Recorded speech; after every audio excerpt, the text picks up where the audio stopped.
All right. Good evening, everybody. I'm just gonna make sure there's a few people just in the waiting room for some reason. They should be able to get in without permission. All right. So thank you very much, everybody, for joining. We are going to be chatting with University of Calgary Dinos defensive coordinator Matt Barry in about 2 minutes. I just want to give you guys a quick little update on what we know and state of football as of today. Just because there's maybe a little bit of confusion and worry based on some comments made by Dr. Hinshaw last week. So on Thursday, she did say to cancel all summer events. She didn't say a date. She just said summer events should be canceling any kind of mass gatherings, large gatherings. So that was a little bit scary. We'll be discussing that at a football Alberta board level here at our board meeting coming up. But then the next day, she backpedaled a little bit in terms of still local sports organizations being able to do something later this summer. So if anybody wasn't able to, I guess, hear the clip, it was during a question on Friday during the media conference. And I was able to record it, just kind of screenshot on my phone. So I'm going to play the 1 minute clip just to have clarification. The summary to what she said is they don't have an answer yet, and they hope to have a better plan when they roll out, hopefully later this week, is what the Premier said today. So I'm just going to quickly share this, and then we'll get to Matt here. Give me a sec.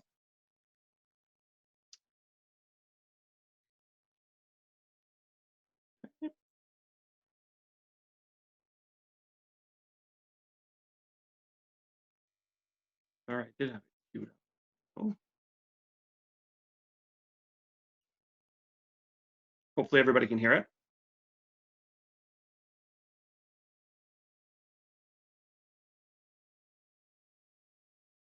Hi, Dr. Hinshaw. I'm wondering, a number of local sport associations I know have been waiting to see if they can have some sort of a summer season. We're talking soccer, baseball, hockey. With the mass gathering announcement yesterday, is this still possible? Or I guess, what's your directive to the associations at this time? So we are looking at outdoor recreation as a part of the question of the relaunch and the staging of the relaunch. So I would say to those associations that certainly the opportunity to have many spectators gathering together is unlikely to happen, but whether or not those sports can go ahead, again, will be part of the discussions that we're having with respect to staging a relaunch, when that might happen, and what kinds of activities will be permitted. And I know that people want to plan, and I know that the more advance notice they have, the easier it is to make those plans. But I would just ask people to be patient as we work through these relaunch discussions, and we will be coming forward with more information.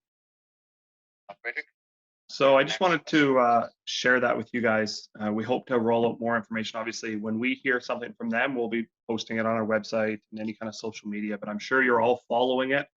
We all want to play football. We want to do it safely, and we're hoping, fingers crossed, maybe sometime in July or August we can do small team gatherings. Maybe we can have a season in September, but at this point, that's what we know. So without further ado, the reason we're actually all here is to hear Coach Barry.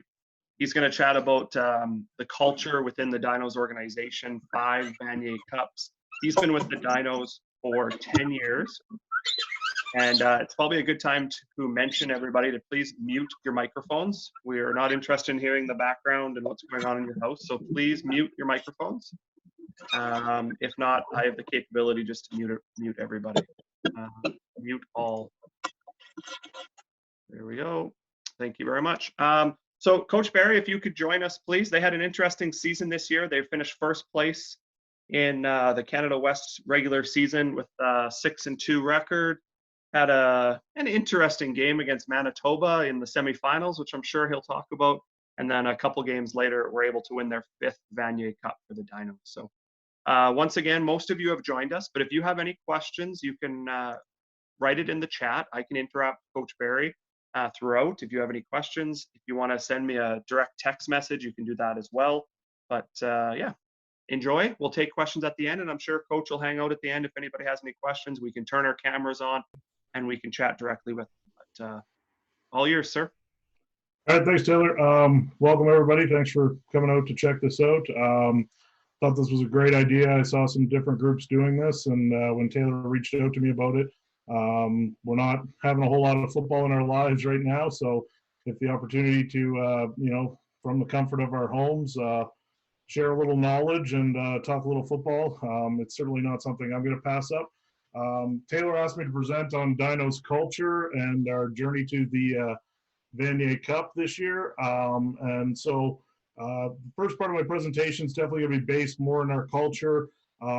It's actually taken a lot from a presentation that we do with our guys at the start of the season. It's kind of our team opening meeting. So obviously credit for most of this work will actually go to Coach Harris, and that, this stuff is his baby, and I just sort of help administrate and live by it on a day-to-day basis. And then as we go into talking a little bit more about our journey, I'll slant things more to the defensive side of the ball and how we approach those games, some of the challenges we faced from each of those opponents, how we prepared, and then go through a few video clips from each game just to sort of talk about what we were trying to achieve, what we were trying to do against each opponent, how they had strengths and weaknesses, and how even some concepts we tried to run both worked and didn't work, or how a concept can be a great idea when 12 guys are on the same page and when 11 guys are on the same page and one isn't, how different it can look. So I got a few examples of that mixed in here. So when we get to the video part, if people want to hit the chat and ask more questions, then that would be great, because obviously how we share this knowledge is sort of to describe what's going on the screen right now. So I hope to share that with you guys there. For now, I'll just I got a little bit of a PowerPoint, like I said, goes through how we sort of base our culture, some of the terminologies and the lexicon that we use. We find that by laying these points out with our guys, that you reinforce them over and over again throughout the season, it becomes a part of your world. But what you're really trying to drive at is, a cohesive unit that has the same focus, the same goal, and the same mindset heading into each practice game, those kind of things. And so, we find that by sort of speaking that same language, by re-emphasizing those same points to our guys, and then creating a culture driven by how we train and how we practice, because football is that game that you do way more training and practice than you ever do playing, that it will translate into success onto the field. And I mean, obviously we've had a very great run in the last decade, but this year we were finally able to get that unit that could put it together. And one of the things I think that blessed us with that was we were challenged by a great amount of injuries throughout the season, and having that sort of young guys get experience, different guys get in the lineup, it really reinforced to our guys that faith in the system, faith in fundamentals, and faith in work ethic can pay huge dividends. And it's not always about the most talented body on the field or the most experienced player, as much as it is the guy who's ready to get the job done in that moment. So if there's nothing before we get started here, I'll flip over to screen share with the slideshow here. Yeah, you're good to go there, Coach. I can see your PowerPoint, and no questions so far. Okay. So again, there's just a picture of us in the finals, finally lifting the trophy. Obviously, you can see Adam's a very excited man trying to hoist that above his head by himself.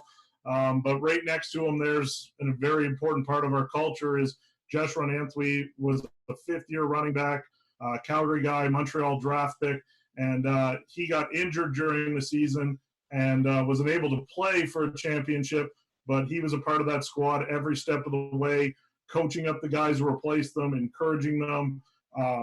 He was as much a part, even though his efforts weren't on the field at the end. And same with to the right, number 10, Jack McDonald. He tore his ACL in the UBC game, and he took it upon himself to mentor those guys who were his backups and make sure that they were ready for those opportunities when they presented. So having leaders that weren't even on the field at times but were a part of the organization was a true credit to these young men. So, a big part of our philosophy, especially coaches, is that, it's a strive for excellence. It's a commitment to that focus on excellence and focusing on what we can control. A big thing in the game of football that I find both young men and coaches struggle with is that there's only so much which lives within our control. As coaches, we put forward game plans, we put forward, hours and time and sweat and tears, but it's 12 young men that go out on the field and try and get the job done. And so you have to prepare them, and then you have to have faith in that. I mean, there's also the factor of the talents and abilities of the opposing team, what their coaching staff has put together, and then there's the wild card factor in our game, which is the referees. So, it's about that focus on what we can control and how we can control that and use our effort and attitude to set out what we're trying to accomplish. So, that's a very big thing that we emphasize in our organization. I know on game day, we do not observe it every step of the way.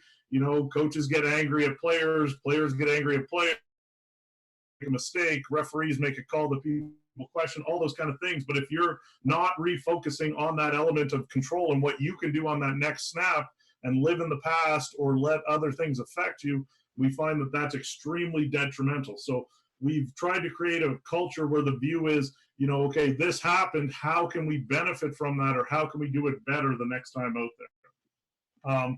The next motto that's driven our team, well, I think since the Canellan days, our coaching style is team, and it's together, everyone achieves more.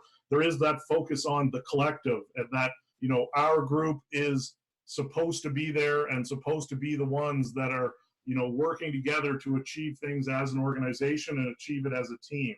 And so this is our motto. This is on the walls. This is in every third speech coach gives. There is that emphasis on the fact that the scout team guys are just as valuable as the starters, and that, we are working as a unit and 100 and so people in the building to try and get things done. So here's just coach's definition of team, and that individual commitment of a group effort is what makes teamwork.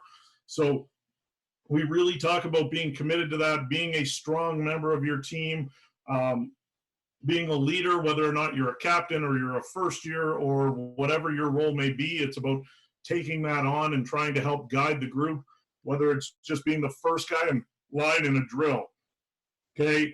The next one, it pains coach's heart to quote this man, being an Arkansas boy and this being an Alabama man, but this has become a mantra that has driven our organization, and that is the will to prepare to win. We talk to our guys about preparation, and we make our level of preparation one of our greatest focuses.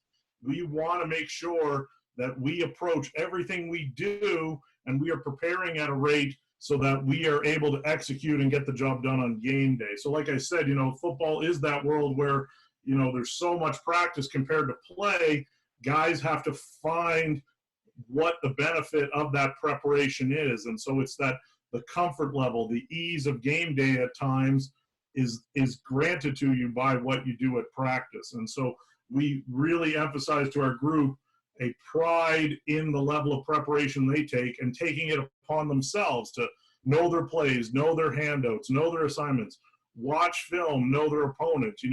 If we can develop young men that are doing some of that work on their own, and obviously today, with the access to film and huddle that every kid has, that preparation can be taken on their own, and that can be something that they can become really special at. An example in our organization the last few years has been the Stats brothers.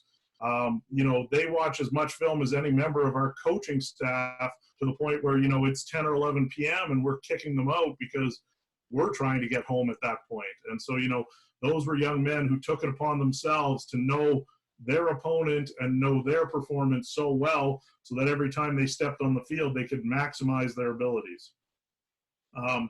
Talking about winning as a habit, it almost has evolved into that winning is an expectation. Okay. It's that we don't talk about, well, it'd be nice to win this game, or, we give our opponents lots of credit, but we never approach a game in which the expectation is not to win. Now, obviously, that's been formed over years of success, but I think that that's a mindset that you and your organization have to take on, and that if you have confidence in the people you're putting on the field and the plan you're putting in place, that you're going to have the ability to strive for victory. Now, obviously, you know, we recruit our players. We have an ability to perfect the roster we have. And I know from coaching at various levels that sometimes you're dealt a hand that is, you know, may not be the winning set, but, you know, if you can at least breed in them an expectation of success and try to build them as confident as possible, then, you know, the hope is that success or at least advancement will follow. Coach, just to interrupt Yeah. you, give you a chance to breathe a bit. We had this question, I forget with who, another coach 2 weeks ago, but do you teach your players how to watch film, and what kind of things do you focus on when you're telling them to watch film? Yeah, great question. You know, I think it comes from our meetings in that, you know, you have to sort of set the standard with your guys of, you know, how a coach is approaching viewing it and being able to verbalize that to them. And so, you know, whether it's correcting technique, whether it's correcting assignment, and then when it's looking at our opponents, it's trying to look at, okay, you know, what route does this guy run? You know, if they're running toss, is there 3 guys, you know, is the crack block coming? Is that the signal? You know, trying to find keys, little things that each guy can evolve. And then obviously the more they watch, the better they get at it. The biggest thing is trying to become the observer and not the spectator, and that you're active in your connection to the film and you're, you know, you're watching it for the sake of gain of knowledge or to correct and do things better, rather than just saying, oh, that was a nice play or that guy made a shitty throw, which is a balance that players, I find, have to mature into doing, because we're programmed by TV to just follow the ball and follow the big play. And then all of a sudden we, you know, ask them to watch a very specific part of the world. So I think it does come from the staff. I think it comes from having the time to watch it with the guys, but I think it's also from the older guys in your organization. That's one good thing that our guys do, is that when a stats brother was there watching film, there was 4 young DBs huddled in behind him, listening to everything he's saying or seeing what he's writing down. So I think, you know, at the younger levels, at the high school levels, your seniors can help be teaching, you know, your freshmen how to watch film and those kind of things. I think if you have those spaces available where it's not just on your phone or at home, but if there's a couple computers around in the office or in the locker room or in that kind of area, when they sit together in groups, I think they can learn together. You know, as much as they're going to laugh at something funny they find on the 3rd clip and watch it 48 times and put it on Instagram, they're going to learn from one another, and it helps them communicate. So that's a big part of what we do, is that on every day 3, we actually have our players watch film with just the players who are dressing for the game, watch it together themselves that evening, so that they have time without the coaches there to talk about what opponents they're facing, the game plan, all that kind of stuff. So it's a player-driven activity, so that the young guys learn from the old guys, and it's also a time for them to bond. So that's, you know, a part of the culture, and that it's more than just a coaching staff. It's their responsibility to prepare. Perfect, thanks. There's another question about recruiting, but we'll talk about that later, and maybe the open forum. We'll let you continue on with your presentation. But Anthony, I will ask the question, and or you can at the end of the presentation. Yeah. Okay. Perfect. So yeah, like the not a sometime thing and all the time thing. Again, this just translates back to that mentality where that's got to be your focus, and you've got to push that as a part of your organization. And you know, we have gone into games where, you know, you look at the film any way you can, and there's an opponent that's going to be very challenging to overcome, but you have to breed into us that outcome and that ability to have the confidence to think you're going to compete in it. Okay, a big thing that we believe in our organization, it's from Lou Holtz, it's the do right rule. It's that we don't need 50 rules on the wall about how you live and how you do things. You know, there's a certain morality that we've all been granted by our parents and society and those kind of things. And so every young man should be able to ask himself before he does something, is this the right thing to do? And we want to break it down to life being that simple. And I know there's some immaturity and there's some things that we may have to battle and overcome in that, but I think that in general, if you ask them, am I doing the right thing for myself, my family, and my team, then usually if they can tick those 3 boxes, then they're doing something that's acceptable. if they're questioning any of those parties, then it's probably something that they should not be doing. So, that's what we try to do with our guys, is we don't try to overcomplicate their lives with too much guidance, and that we try to create an environment that helps sort of instill those rules and ways to live. Again, just back to, emphasizing to our guys, coach loves the quotes. I mean, it's, you don't do things, it's about doing it right all the time. And that just is the combination of the two, and that it's about that focus on winning and being competitive. And it's also about doing it and going about it the right way. And so, I think that's just a check into how they carry themselves more off the field as much on the field. Okay.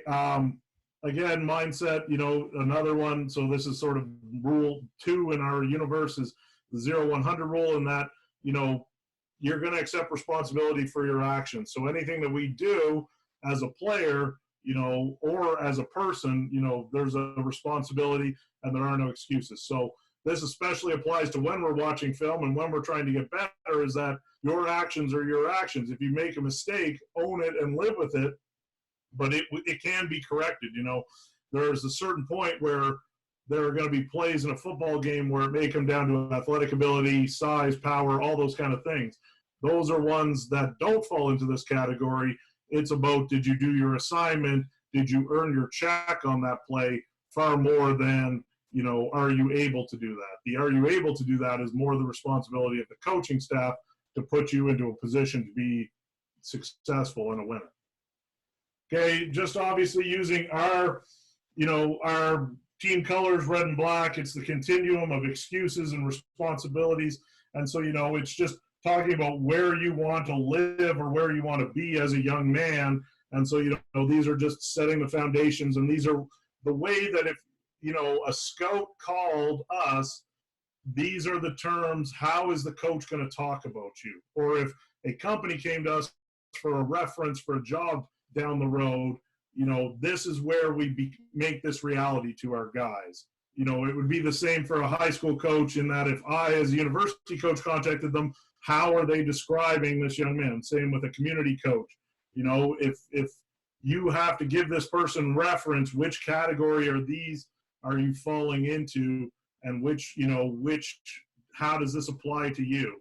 And so, it's just driving home that, there's more to the game, and that the game can impact, how you live your life and how you are as a person to the guys. Okay. This is something that we talk to our guys about all the time. Obviously, perfection, not attainable. We all talk about wanting to be perfect, wanting to have it, but it's really living in that pursuit of it, and so that we can live in excellence. So, when you're grading a game, when a guy, you can win games when guys are grading out in the 80s. You can't win games when guys are grading out in the 50s and 60s, and you certainly can't win games when guys are grading out in the 40s. So, it's about teaching them, and that's the same in the classroom. You're not going to have success in school and in life if, your boss or your teacher is evaluating you in those same ways. So, the fact that you have grades on the football field is very much like having grades in life. And so, nobody's going to score 100 in a game unless you play nose tackle, and, it's either go left or go right. And I've seen that happen once or twice, where you have to give the guy a 99 just so that you can't give out the 100. But, it is a very rare thing. But, that it's what you strive for, and then what you attain is where we want them to live. And so, obviously we're talking about having a perfect rep, or a great practice, or a good period. But the reality is it lives somewhere in that success point that we're comfortable with, from a percentage of doing it right and doing it well. Okay, this just relates to the same topic. We want them to be very focused as young men, and again, back to what you can control. This is a huge thing that we preach in our organization, is that, personalized efforts are very important, but then it's your efforts within that and a part of the organization. The uniqueness of football is that you have to try and get 12 bodies to do things well together and to be in control of themselves, and then for you to guide them. But if you're not, as that player, if you're letting yourself be distracted or unfocused or off topic, then you're all of a sudden, you're not controlling yourself. And the loss of control is something that if you get multiple versions of it, it's going to negatively affect your results and your success. Hey, Okay, Coach Barry, I'll interrupt you there. A good Yep. question there. What grading system do you use, or how do you guys do your gradings after each game? So we kind of leave it up to each coach in that, they all have their own spin on it. But basically where it lives is that, if a guy plays 50 plays in a game, there's a check mark for doing his job right, assignment-wise and technique-wise, and that his effort is there. There's a minus if there's a loss of technique or assignment.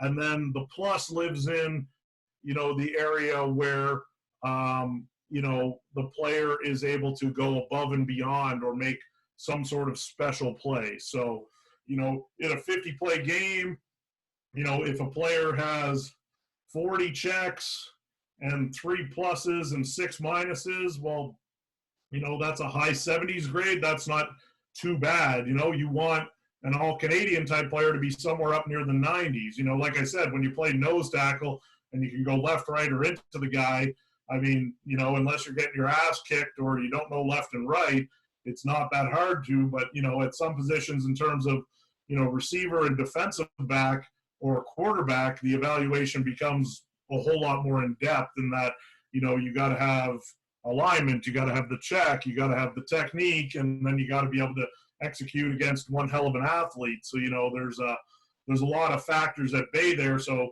we tend to do it as each position coach evaluates it. And I know I can tell you there are, if you're a DB or a running back on our team, you're going to get a whole lot tougher grade out of Gino or Marcello than you are out of Coach Warnock on our D-line because he's just a nice guy. But, it's sort of, we all know how to read our marks at this point for our guys. But, the greater reflection to a player is that the film doesn't lie, and that, if the guy next to him's in the 80s and he's in the 60s, well, it's nothing to do with that coach doesn't like you or that, you're getting a bum rap. It's that, you either don't know your shit or you're not doing it right. So, I think it's an easy way to give feedbacks. It's not something to live and die by in any respect. If you have a really rough game, sometimes you have to pad the stats a little because you don't want to crush them. But it's definitely a thing that's it's good to track, and it's good to use at certain times. So there's some weeks that we'll give our guys the marks, and there's some weeks that we won't. There's some positions that give them out every week with corrections and with details, and there's some that it's not as big a focus. They build it more into their practice plan. But, I think that's how you can really translate your position coaches into taking some true ownership over their positions, in that they can guide how those scores go. They can monitor their guys. They can motivate them. And like I said, it provides that structuring or feedback for what are the strengths and weaknesses of my group and how, I might have to prepare them better next week. Obviously none of the grading system is around the fact that, if you got to cover the greatest player we've ever played, that's going to be, a 0 on your grade by any means. Or, we realize what the assignments are. It's more if, you're going to the right place and you're using the right technique, that's the bar that we're looking for. We good there, Ted? Yep, good to go, Coach. Okay, so, next slide here we talk about is grit. Again, mental toughness, sacrifice, fearlessness. It's become a buzzword in the last few years. I know it's popped up in every TED Talk and all other things. But deep down, you all know what it is. You all know the players that, if you got in a fight, they're going to win. If you're going somewhere sketchy, you'd put them in your car. There's a certain an edge that human beings carry, and I don't think it can be bred in anyone, but I think that players can see it and maybe try to strive for habits that those players who have it have, or that, that they can try and be like that guy. I think that there's a road of false bravado, and, there's a perspective on the current generations and how physical and tough maybe they really are. And, the game's evolving in one way and is toughness going another. I mean, those are a million conversations, but, I think that there still are some players out there with that edge. And I think that, you have to, it may not have to do with skills or scores, but I think you have to honor that in some way if you have those guys who grind and who work and who are, the 190-pound guard that fights his ass off every play against, kids twice his size or whatever. Those are the guys you got to have respect for, and I think you got to bring attention to them as much as others to try and emphasize the importance of it to an organization. I think it's an element that every team has to have, but there has to be some of those guys within your group.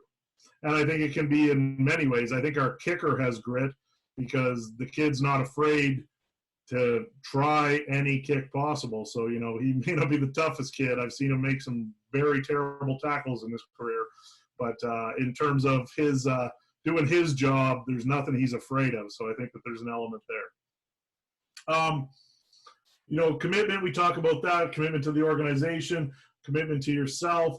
I think that, the big thing is that, this can't be something that you can ask for overnight. I think that players have to earn that commitment to your organization or earn that trust in your staff, in themselves, all those kind of things. And I think it's just a standard that you set in terms of, to be on time, to be prepared, to be there.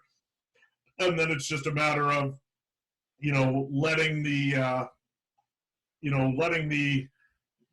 the dynamic drive it. And so, obviously if you're starting with a group that has very little commitment or very little discipline, I mean, the coaches are going to have to guide it more. A blessing of ours is that we've gotten to a point within our organization where our units and our leaders are very self-correcting at this point. And so sometimes issues like this don't have to come to us. Now, one of the ways that we will build commitment or, that sort of discipline is that punishment will be handed out as a group. And so you will learn that, either the weaker links are going to buy in or they're going to go away because the 95% of them that are doing it right aren't going to be happy with the 5% who aren't. So, sometimes when we have post-practice conditioning or we're unhappy with attendance in the academic room or at workouts, it's all the linebackers doing it together, even though there's only 2 dudes that missed anything, because now all of a sudden it's not the coaches who are checking if they're there, it's the 8 other guys in their group. So I think that sometimes you can breed that within your organization by how you approach it. Self-discipline, we talk about that, that goes back to the control element in that you have to be able to guide yourself. It is something that some young people struggle with. It can be dedication in the classroom. It can be dedication to meetings. It can be dedication to workouts. It can be the stupid plays 3 times a game where they hit someone when they shouldn't, or they jump offside. It's something that requires a balance of patience to help guide or help structure. I know Sabumi on our team, number 43, had a great issue with penalties this season. And, it was an ongoing thing to try and overcome that and guide him to where he could control himself and his energy and his game to not hurt us and his teammates. And, I think that sometimes falls more into the role of that position coach or some of his teammates to try and help him find little ways within his game to play with little more discipline and more control. And so, whether it was lining up a half a yard deeper or a half a yard wider because that would stop him from being offside, or spending 20 minutes after practice watching balls get snapped and going, against counts that don't exist. I think that, finding that within your group is guys who are willing to commit themselves or guys that you invest in. Guys who do it and don't seem to give a shit. I think that's when you're probably not going to have a successful member of your organization. Certainly not ours. Conviction. I think that you have to want it. You have to have that drive. These are something that we emphasize to our group all the time. Is that everyone's motivations are different. Everyone's motivation levels are different. But if you're going to be that successful group, I think they all have to rise to a certain level, and you have to realize, what people are putting in to try and achieve things, and that, you don't think there are more hours in the day than a young man perceives sometimes. And it's like, oh, really? My teammate stays this longer. My coach works this job, watches this film, still comes to practice with us. Other people's sacrifices kind of unlock the fact that there can be a lot more done and a lot more achieved with our lives, but you have to have that conviction to achieve that and to want to do it. And so, I think that part of that is having an honesty amongst your group on, how challenging it is sometimes to be successful, but that, it's something that we decide to do, and it's something that we are willing to commit ourselves to. Okay, attitude, obviously, it's about having that positive attitude. It's about being enthusiastic. Football is a grind, whether it's 6 a.m. workouts or it's just cold-ass practices or practices in the rain or conditioning runs or whatever it might be. You have to find that fire, find that enthusiasm, find that want to be there. And, you want to breed that into your guys, and that you want to model those who do it best. And so, you got to have some coaches with some fire in them, some coaches that love to be there, some coaches that get the group moving. We've gone to, music and warm up, that kind of stuff, so that we're trying to set that, standard of just high energy at the start of practice. I think my favorite player in my time with the Dinos was Jake Hardy, because every day he stepped on the field, it was like he was 6 years old, and he just hit that turf and sprinted to midfield and started throwing the ball with whoever crossed his path and started diving for catches and just doing crazy things. And it was like he was still that little kid inside who was so happy to be doing football. And we had the privilege of him coaching with us this year, and he brought that same energy to coaching. He was whipping footballs at guys in the warm-up line. He was flying around talking to them. He was dancing to the music with jabs. It was just one of those things where there was an attitude, enthusiasm, and energy that's brought to our field that, makes it feel a little bit easier or a little bit more fun when everybody has those legs. And it's the same, in your off season, you better have coaches and members of your team that don't hate the morning and are willing to be up and get after it and bring the energy and bring the positive attitude and push the group. And so, I think that identifying those people within your organization or within your team and empowering them to have a role or have an impact or just have a freedom to bring that is incredibly important to a successful group. And I don't think it's something you have to manufacture. I just think it's something that you have to recognize and appreciate. I think for years people were fascinated by the stupid little whistle warm-up that Laval did and, tried to rip it off and do kind of things. And it was like that was their thing. And, I don't think that, it was necessarily our thing to do. Our thing was something completely different. And so, I think each group has to drive how they get motivated, but I think it's about empowering those people within your group to do that and to bring that energy and just to be happy to be on the field.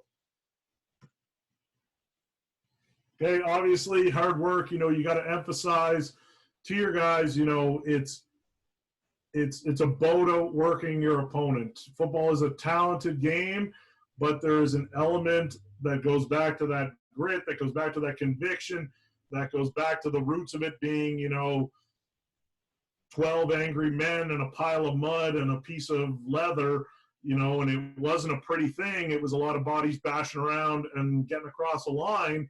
and, you know, it has evolved in some different ways, but I think there is an element that, you know, there's work, and there's work to be done at practice, and there's work to be done in the film room, and there's work to be done in the off season, and you have to create a world where you value that, and that work is, you know, is rewarded, and that work is, you know, able to be successful. I think that, you know, a big thing you can do as a coach, and a big thing you can do as a position coach, is recognize those guys who are always first in the drill, who are always sprinting or jogging back from the water, who are always, you know, just the effort guys, and commend them for that effort, and set the standard that within your position group, that effort at their level is expected. And I think that you have to then, you know, make that the goal of your seniors or your leaders to be those guys. I don't think that they're entitled and blessed and practice half the time, and, you know, get days off and all that kind of stuff, you know, that you have to baby them and protect them. You know, I think that to be successful, you want the kid who's going to fight you if you tell him to take a day off. Like, I think that some of the best players we have are out there because they know the work has to be done, and the work is what makes them the player they are and the success we've had. And I think that you have to, you know, you have to have those guys, and those are the guys you look for. The guy who hurts something and cries because he's not giving reps to his team, not because he's chasing some record or something like that. So I think that, you know, those workers are very important. You know, in the Vanier Cup, we lost Charlie Moore, our middle linebacker, on the second play. He was out for 2 minutes and 40 seconds. And when he woke up, to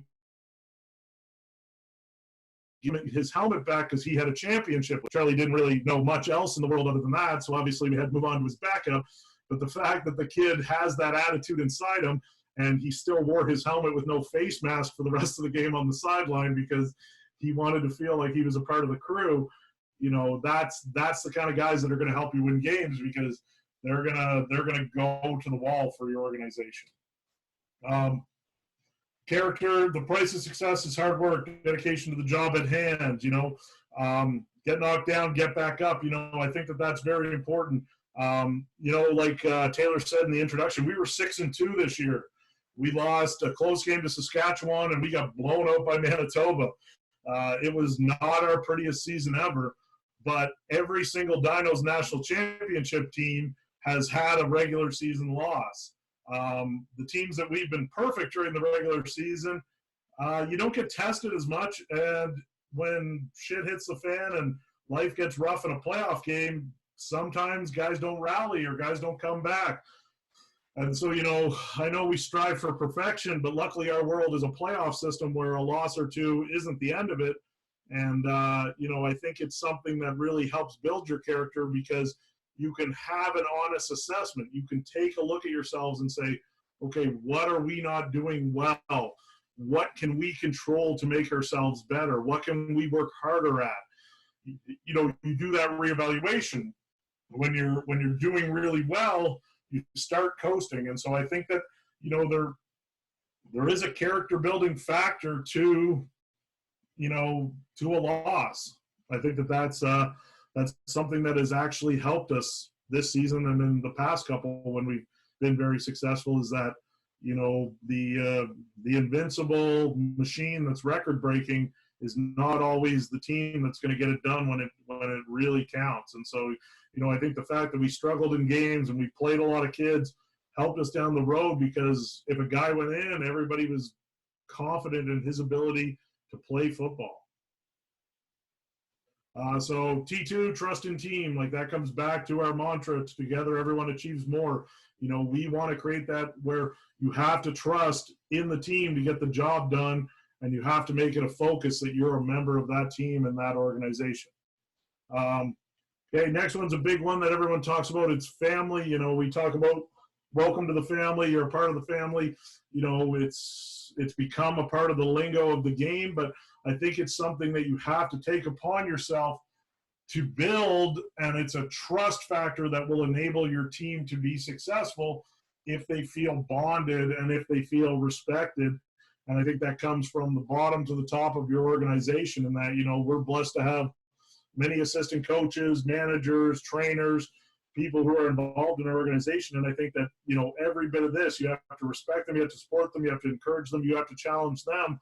And I think that's, you know, everybody is a part of their team and is a part of this team and is something that we have to do. And I think that, you know, you have to treat the people like you want to be treated, and you have to try and take the time to create those bonds and to make it so that you're an organization where everyone is comfortable failing and everyone is comfortable being vulnerable, because it's the only way that you're going to correct yourselves and that you're going to grow as a unit and as an organization. Is that if you're able to admit that mistakes were made, or that things could have been done better, or that, you know, there's different approaches that could have been taken. And that's from, you know, that's from our video people to our coaching staff, to our players, to our medical staff. There's always conversations on how we can improve, how we can communicate better, how we can do this better as an organization. And I think that that's our family approach to it, is that, you know, you want to have that reliance on one another, but you have to be able to be open to one another. And, you know, especially on offense and defense and special teams within your unit, I think that you have to be able to admit as a coach if you made a bad call, or you didn't have the greatest game plan, or you asked some things of some guys you shouldn't ask them. And I think your players have to be able to, you know, take it on the chin when they're not playing their best game or they're not doing their assignment. But the people in the room aren't there to shit on them and to look down on them. They're there to rally and support them and encourage them to take on those challenges, to be better on a weekly basis, and to, you know, get ready to have a greater performance the next time out there. You know,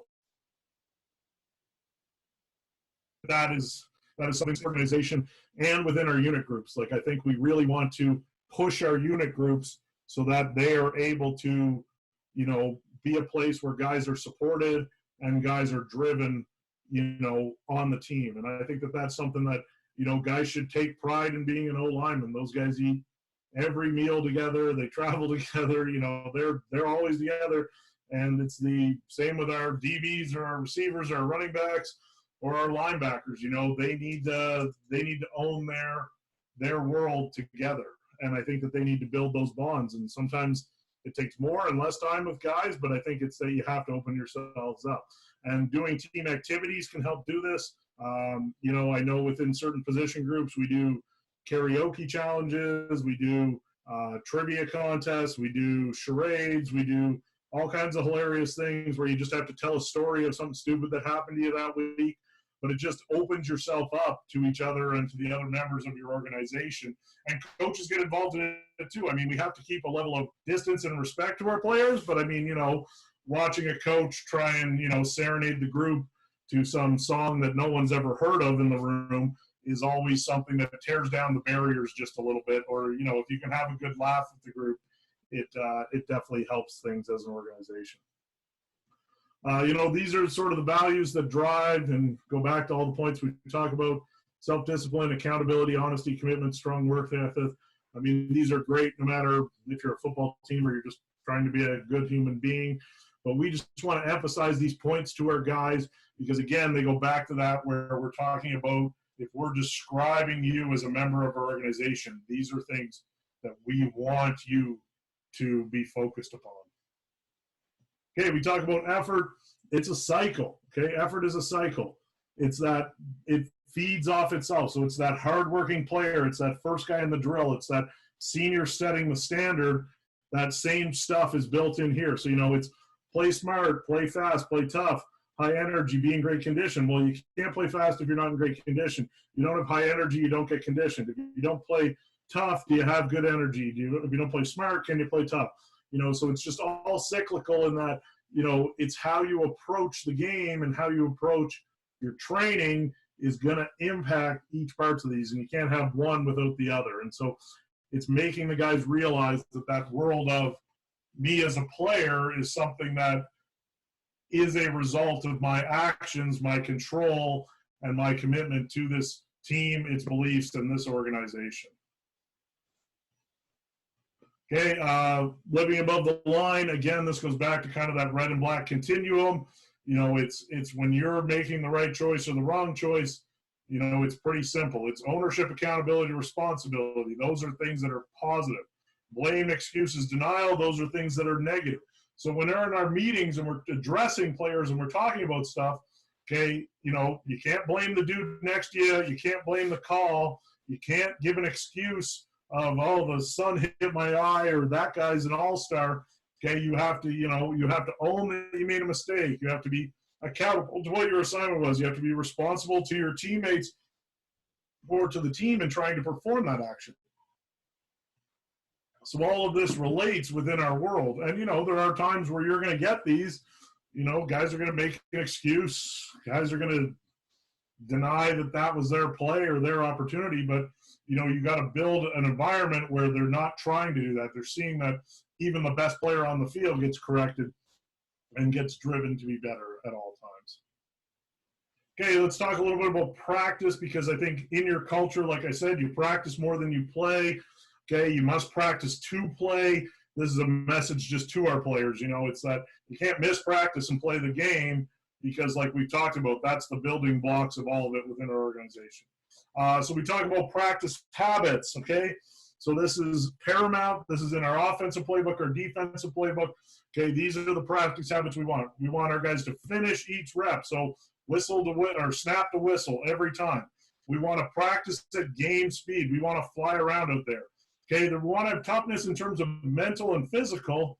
Okay, but there's a line within the toughness because you're still a teammate. So there's a couple rules you live by there. One, you want to do no harm to your teammate. And two, there's the don't be a dick rule, in that if you're a senior and he's a freshman, okay, there's only so many times you need to put his butt in the ground before he's not getting any better on it. So it's about controlling matchups, and it's about just not embarrassing a teammate or making it something that, you know, isn't beneficial to anyone. And those happen from time to time. At younger levels, I know they happen a lot because there's a huge disparity in the players. And so, you know, it's about learning that mental and physical toughness and the balance. And then for us, it's about getting it on film. Now, I know at the high school, minor levels, great job of getting a lot of the games on film. Practice is a bit more of a challenge. But what I will say is I've seen a lot of great coaches go out and do creative things with phones and iPads and all kinds of things these days. And even if you can get a period a day on film, it is extremely beneficial to your organization to have that available. So, you know, if you got a dad who comes to practice every day, you know, get his butt up on a hill or up on a ladder and get a period or two on film. You know, if you got a couple injured guys, guess what? If you're earning your keep by filming stuff, you know, there's all kinds of ways to do it. It might not be the best film in the world, but it's more than you had yesterday. So it's really something we believe in. For us, it also has to do with that practicing at game speed, because we want to go fast and we want to get a lot of reps, and then we want to make our corrections when we get off the field. That's also good if you don't have a million coaches on your staff, in that, you know, you can get the reps and then you can fix it after the fact, because then, you know, you have the time, or you can at least get the eyes on.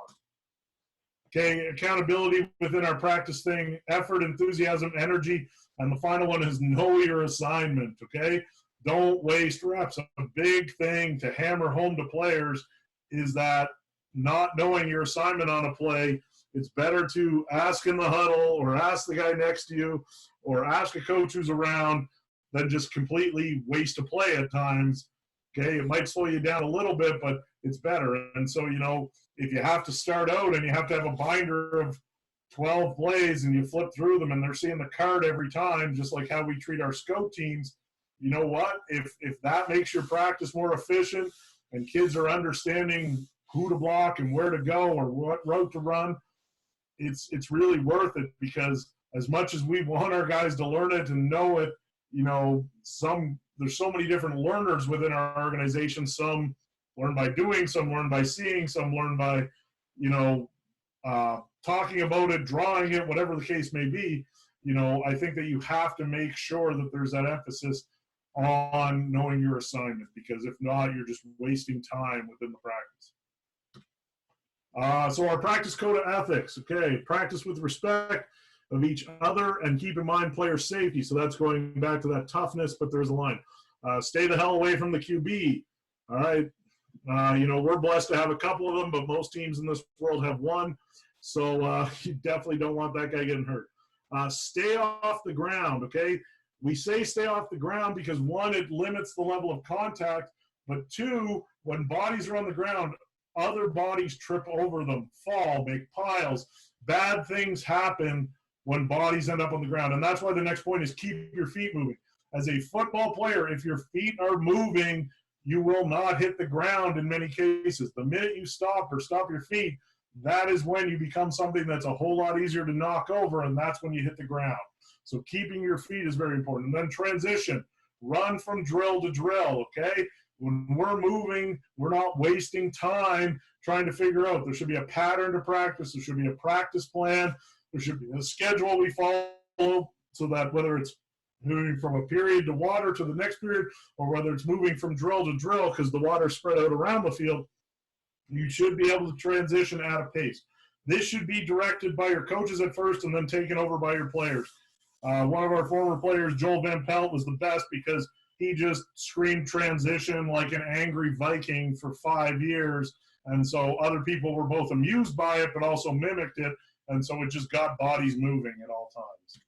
Okay, in our world, we say no bull rush in practice because at the end of the day, if you get to our position and cannot bull rush, then you shouldn't be playing. You have a whole lot of other skill sets you should be trying to develop, and you're not proving anything by hammering your teammate backwards.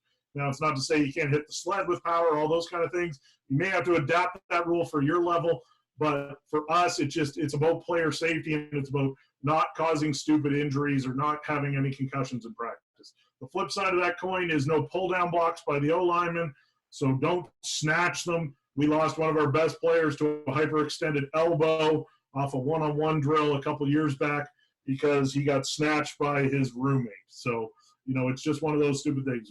No cutting in practice. You know, obviously, no batted balls.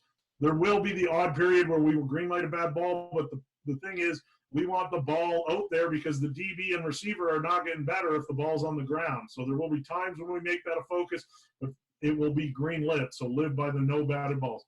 When it says no collisions, obviously football's a collision sport. What this means is if a receiver's running a crossing route, don't light his ass up. If you have a crack block on an end, come down and just position yourself. Don't run through his ear hole, okay? So it's limiting the collisions because they are your teammates. So again, back to the don't be a dick rule. Okay, ball carriers secure the ball and obviously finish every play. So what that means for us is we're going to put two hands on the hip of the ball carrier because if I can break down and touch him with two hands on his hips, it means I can make the tackle, but it also means we let the ball carrier run through because we're just tapping him. And so that way the ball carrier gets this mindset where his runs are always progressing. His runs are always going. And what that's going to allow him to do is get a little extra conditioning in practice and also just have the mindset that, damn, I'm pretty good. I gained a lot of yards. Okay, big thing for us, finish every play. This also relates to our conditioning in practice in that we have a set number of yards we want our players to run on a daily basis. So on day one, we're going to ask all our players on defense to pursue 15 yards. It may not be to the ball. It might just be straight back, but it's going to build conditioning into reps so that we don't have to waste conditioning periods in practice. Now, if people are being idiots or if we're not hustling hard at practice because there's going to be a coach watching these distances, then, yeah, we'll condition, we'll blow the whistle, we'll run gassers, we'll do all those fun things. But this is something that we've found that allows us to have success and to be a better conditioned team than the majority of our opponents. Day 2, 10 yards. Day 3, 5 yards. Okay, all of training camp is 15 yards.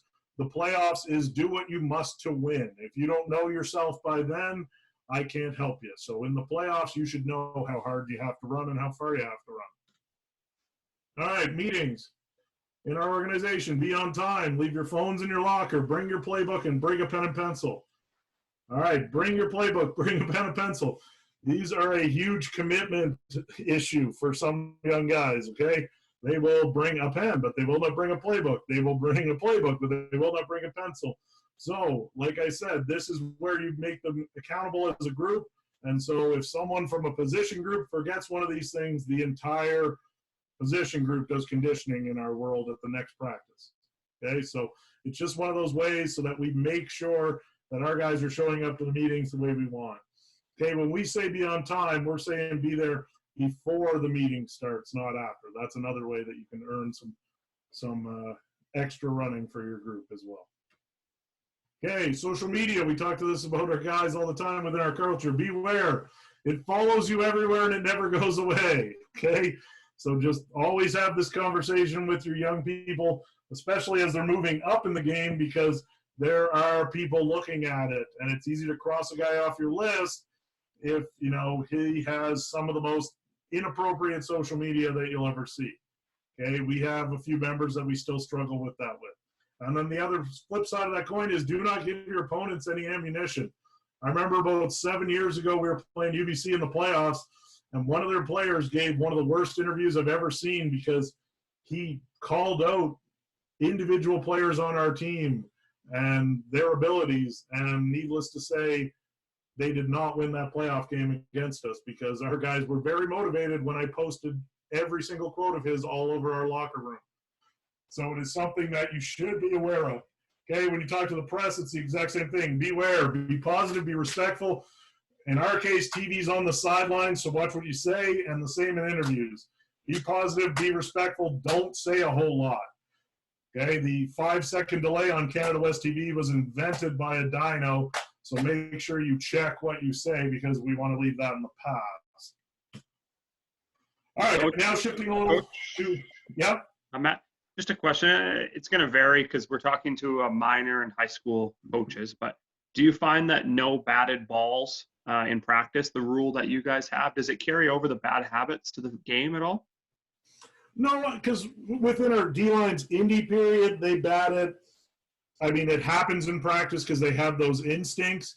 But we just find that, like, it's more frustrating to have your receivers and your DBs not getting challenged on passes. So, you know, we will green light it when it's ones versus ones because the odds are the Group 1 O-line can take that on. But when it's like D versus Scots, we can drive that Scoto line back into the quarterback every play, so there's no point in batting that ball down, right? So it's been a balance. You know, it's something that guys will get frustrated by at times, things like that. But, you know, we've just found that you're going to lose work for your receivers and DBs or your coverage guys, and that becomes a bigger frustration. And it's also that when you are reaching for some of those batted balls, there's the chance of the quarterback's arm following through and hitting something or someone as well. So it just kind of helps protect that sort of stay the hell away from the QB part of our universe. Yeah, good.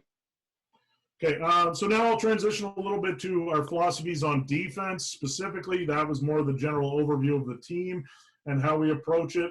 And I'm just going to talk a little bit about our defensive philosophies, some things that drive us. And then I'll transition to sort of our championship run and sort of how we approached each opponent and a few clips from each of those games just to show you some of the things we did. Like I said before, when we get to the film point, please sort of open up the question portion a little bit more because I know that that's how we learn and stuff like that. So our biggest values on defense, okay, our communication, commitment, and trust. Okay, communication is one of the most paramount things in the game of football, especially on the defensive side of the ball, because I believe everyone has to know what the formation is, what the down and distance is, how they're trying to attack us, because every team in the football world, especially in Canadian football with only 2 downs, has heavy tendencies. And so knowing those tendencies and being able to communicate that back and forth is extremely important with our group. There's also, if you have checks or adjustments, being able to communicate and echo that is important. So making a focus on communication is huge. Also making a focus on communication within your coverage. So being able to just talk out, in and in, out, out, out, bird, bird, bird, dig, dig, dig, under, under, under, crosser, crosser, crosser, back release, all those kind of things. If your DBs talk that out a lot, it means that guys in zones have a whole lot more idea of what the hell's going on around them, and maybe they get to routes that they don't see. This also translates to, once we get back to the bench, communicating with your coaches. We want to know what you saw, what you did. Are these guys fast? Are these guys big? Did this guy run a great route? We want to check in and we want to be able to communicate with that. Okay. Commitment to your technique, okay? Commitment to the call, commitment to our system. So it's not so much your commitment in terms of being on time to the meeting or working out hard. It's your trust in your technique, your trust in our scheme, in your responsibility. And that goes next to trust, where if you have that commitment to our scheme and to your skill set, then those players around you should be able to trust you to do your responsibility within it. Okay, preparation, their strengths, their weaknesses, and then how does our plan build off that? Okay, so we spend a lot of time getting to know, breaking down our opponent, figuring out what the best point of attack or what we have to take care of within their organization is, and then develop our plan from that. We're not bold enough to say, this is what we do and we're going to do it no matter what. We're going to say, this is what we do. How do we best adapt that to take away who they are and what they do? Skills, which is really fundamentals, how do you apply them? Okay, how enthusiastically do you rep them? Do you hone them? Do you work on them? And then, do you believe in them? And then that goes back to effort as well. So I think that when you're developing your skills, it's about the player's dedication to that and seeing their adaptation and reliance on fundamentals. And so it's always interesting to track a first-year player and see how they evolve and how they change within those months of that first season, or from first year to second year, to see that they're constantly in the right stance, that they're ready, they're using the proper technique, that they're using the level of effort that we're used to. And then the execution of any play to us comes down to 3 A's, which is your assignment, alignment/adjustment, and then your attack. And so we want this to be the snap focus of a player. So it's, what's my assignment? Where do I have to align, or how do I have to adjust if they've come out in a set that changes from our basic universe? And then what is my mode of attack, okay? Am I locked in man coverage? Am I dropping to a zone? Am I reading 2 receivers or a certain pattern set? Am I responsible for a run? Am I responsible for blitz? Am I responsible for a pass rush? That is your attack, and then it is the fundamentals that are tied to that. So, what hand I should have in the ground as a backer, what shoulder I should be attacking on the blitz or on the run stop. All those kind of things are how we build our philosophy and how we see it as executed. Okay, so these are our defensive goals. Again, these I reiterate daily, weekly, all those kind of things. Basically, it's kind of a snapshot of what our weekly meeting pregame is like. Okay, we have a thing in our world, it's earn your check. So that goes back to our grading system, where we're talking about the most basic thing you can do as a member of our defense is earn your check. So do your assignment, alignment, and attack properly.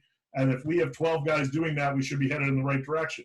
We're not saying make the plus, okay? We're really saying don't make the minus. And that's why the next point is 12 is 1.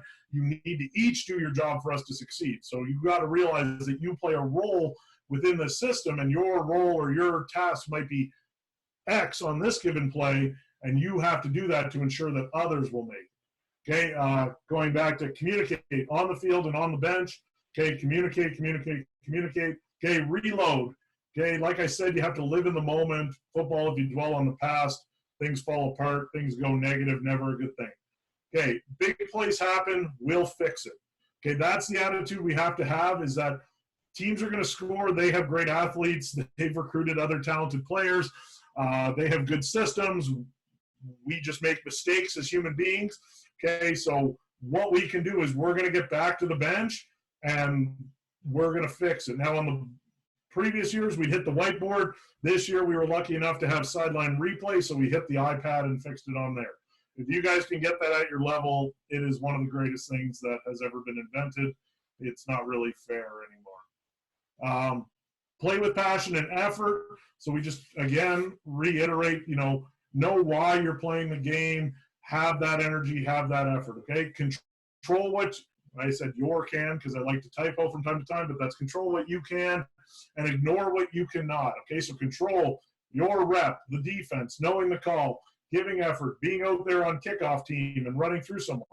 Okay, what you cannot. as a defensive player, you can have no impact on the refereeing and you can have no impact on the offense, the exception being maybe short yardage packages, or if you're a two-way kid. But you can't sit there on the sideline and turn into a spectator and get mad about those other things that are happening. You can get happy. We're all for that. You can get fired up when things go well, but you have to be focused on doing your job when defense comes back around. Okay, 6 plays determine a game. If you look at any football game, you can mark about 6 plays. Coach Higgins used to talk about this all the time, okay, and it really rung a bell with me for sure, and that you can look at about 6 plays in any football game, and they're going to flip it one way or another. So you got to win that, 4-2 or 5-1 or 6-0 in terms of the big plays or the statement plays in any game. Make your play when it presents. So it's not about going out of your way to be the hero. It's play within the system. And when plays come to you, make the play, own it, be that man. Okay, so that a big one with that is being a 30 defense.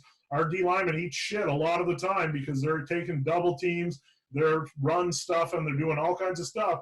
So when you get to wide note and pass rush, or it's a blitz, or those kind of things, take advantage and make your play. Or if somebody doesn't block you because they screw up, light someone up.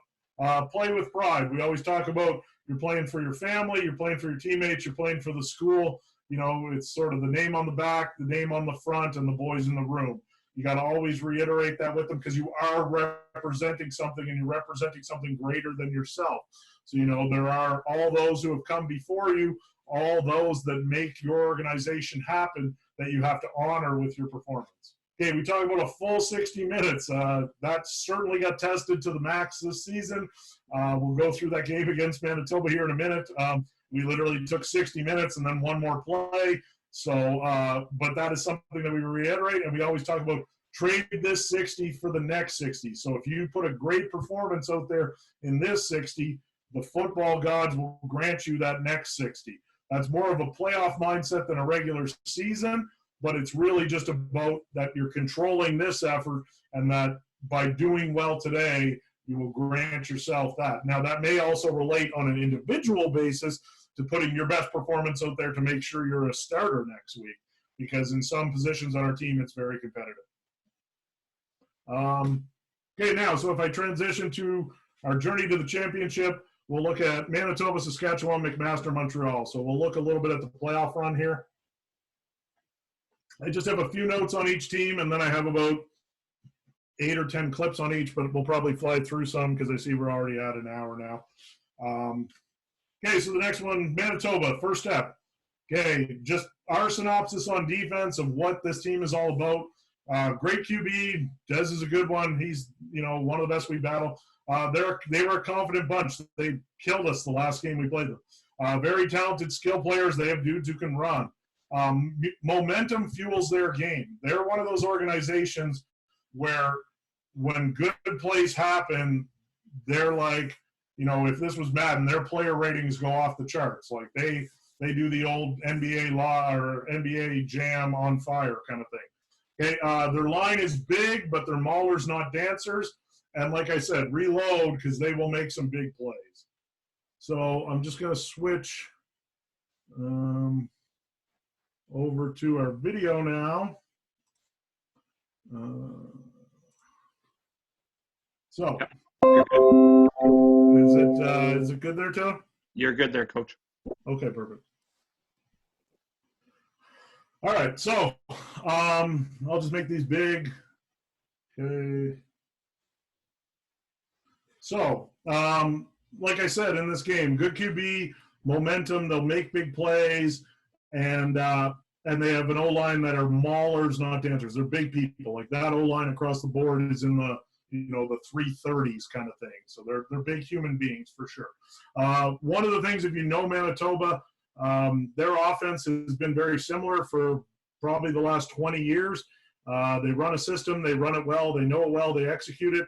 But like I can draw it in my sleep, so it's not like they hit you with a lot of surprises. They just do what they do well. One of their number one things they do is they run draw. So they are a draw football team. It's a big part of their thing. They build it in always.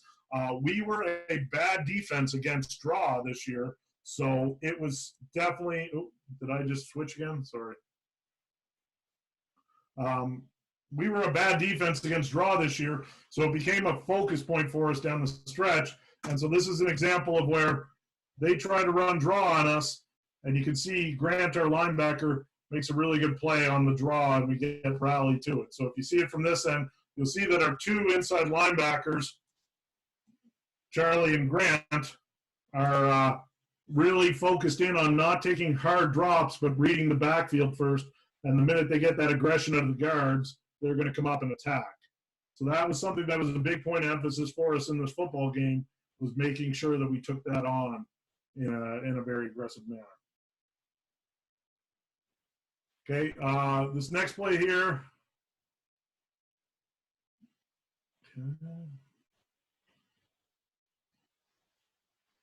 Okay, this is just a good example of where we spread out our D-line in this. So we put Josh, I'll show it from the end zone view. So Josh is our defensive end here. We put our ends a little wider than normal. We're more of a shade or a head-up tech, even an inside shade. You can see Tyrese over here is also pretty wide.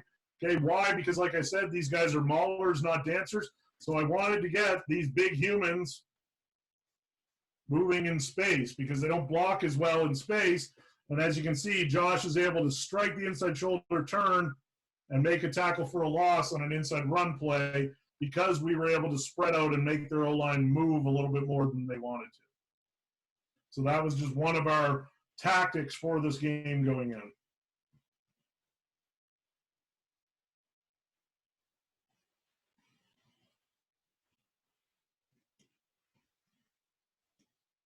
Okay, here's an example of a pressure where they're going to go with an empty set, so they're putting the back out. We got to put the linebacker on them. We're bringing a DB, so we're in cover 0 across. Well, we're actually in cover 1 because this guy will rotate deep. Okay, but we're bringing essentially a 5-man pressure, and the point of this is that we want them at times to be able to get rid of the ball quick. It's 2nd and 6, and we want them to be able to throw hot so that they're not being able to work the ball down the field and convert. They got to throw something short and quick. And so what happens here is that we actually get them where, because they release the back, it's 5-on-5 up front. And as you can see from the pass rush here, when you get them one-on-one, they don't actually do a good job of accounting for the 5. And so we actually come up with where they're 3-on-2 to the boundary, and we're 3-on-2 to the field. And so our stunt wins for the sack right there. So that was a place where we knew because their back left here and because their back started, they were going to slide this way. So if we brought pressure from the field, they would have 2 O-linemen and we would have 3 defenders to attack it. And then the good part of this was it put our extra defensive back to the boundary, so our free guy was also over here to cloud the picture for him. And again, this is usually a 3-man front for us, but we walked up our linebacker here to show a 40 and to occupy them as well.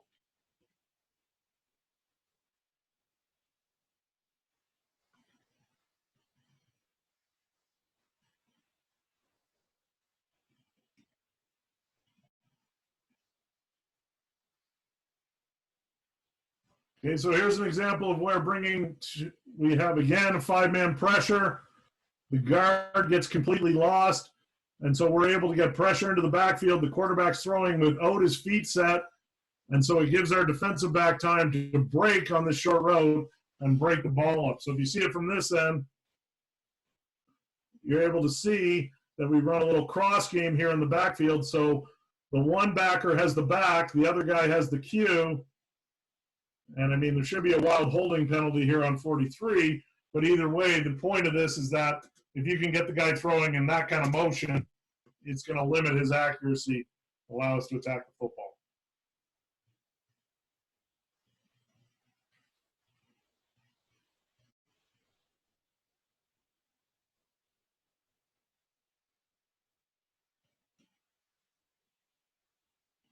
Okay, so this play is very critical because I want you to watch. So what we did was in our scheme was that our middle, what we were doing was we were playing a 3-man rush, and it was a zone coverage, but this linebacker had the ability to blitz if the guard did what we wanted him to do. So if the guard slid hard one way or another and opened up the lane, the blitzer could add in. And so you see here where he turns out to double, then our backer reads that, and he can come straight up the pipe, and their running back is accounting for this linebacker, so it leaves him as a man on block. What that does for us is it forces that this quarterback's feeling a man right in his face right away, and it forces an underthrow and a drop on that play. So you see it better from this angle, where you can see he's reading this guard.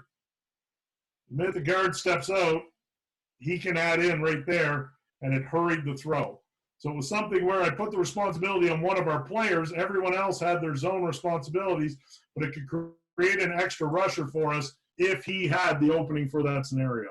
That'll come back to play later on in the game where he actually makes a very smart decision to not go.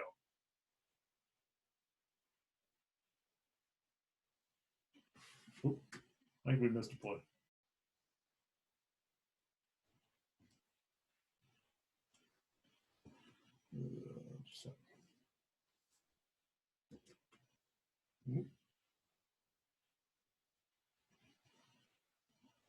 Maybe not.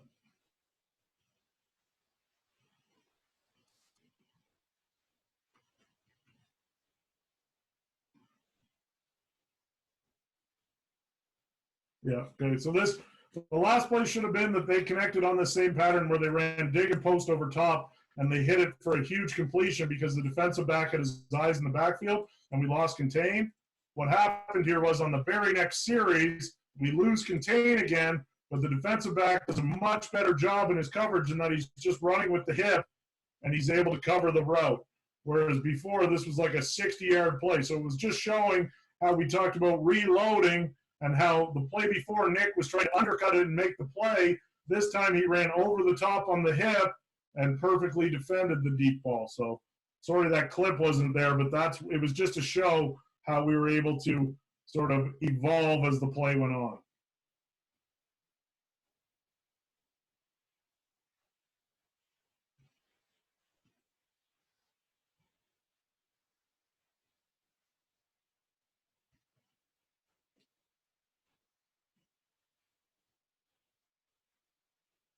Hey, Coach, there's this question about do you frequently use a 6 defensive back package? Yeah, so there's in this, we use 6 and 7 defensive backs a lot of the time on our defense. Like right now, we have 6 DBs in the game, and on second down, we'll even put 7 DBs in the game. This linebacker will come out. Just because of the level of passing that we see at our levels, so, and especially against a team like Manitoba that was, averaging 400 yards a game in the air, it's what you got to do to defend what they do best. They're not a bad running team, but I had confidence in our front. It was more putting the emphasis here. So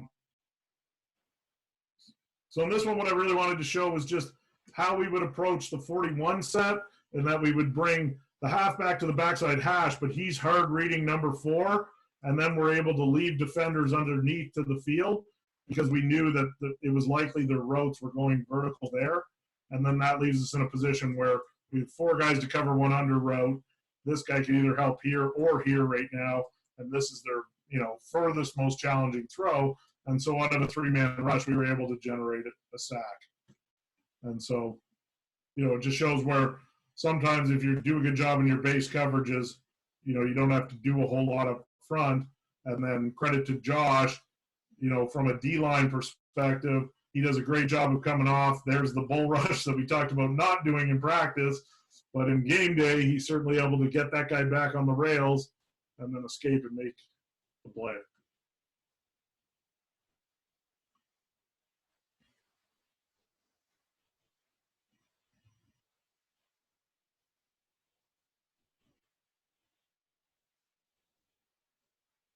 So here's an example of our end losing the contain again. He's falling for here and not realizing that as the edge player, he should be outside of this and have the quarterback. He instead heel lines. He gives up a huge scramble lane. But again, nod to Nick, Joe, and Noah in coverage. The quarterback pulls, and there's nowhere really to go with the ball. And again, Nick's able to stay in his technique, stay in the hip, and break up that throw. So, it's just about these guys that, one guy can bust down here, but everyone in the secondary is doing a great job of earning their check. And so it's allowing us to be successful as a team. So, it's about these guys are controlling what they can control, even if the guy in our front end's not doing the right thing on this given play.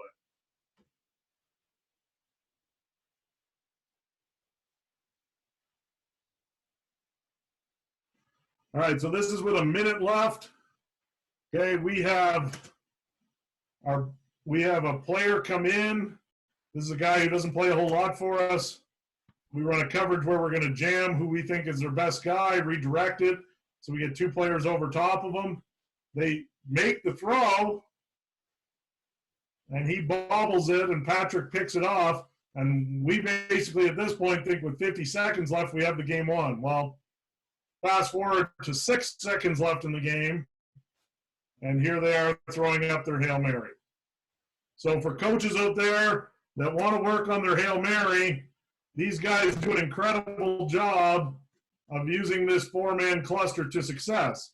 One thing to note is that if you're going to do this and actually do it legally in your game, this guy has to be on the line as the tight end, because right now they're in an illegal formation that not one of the refs on the field called in the most important play of the game.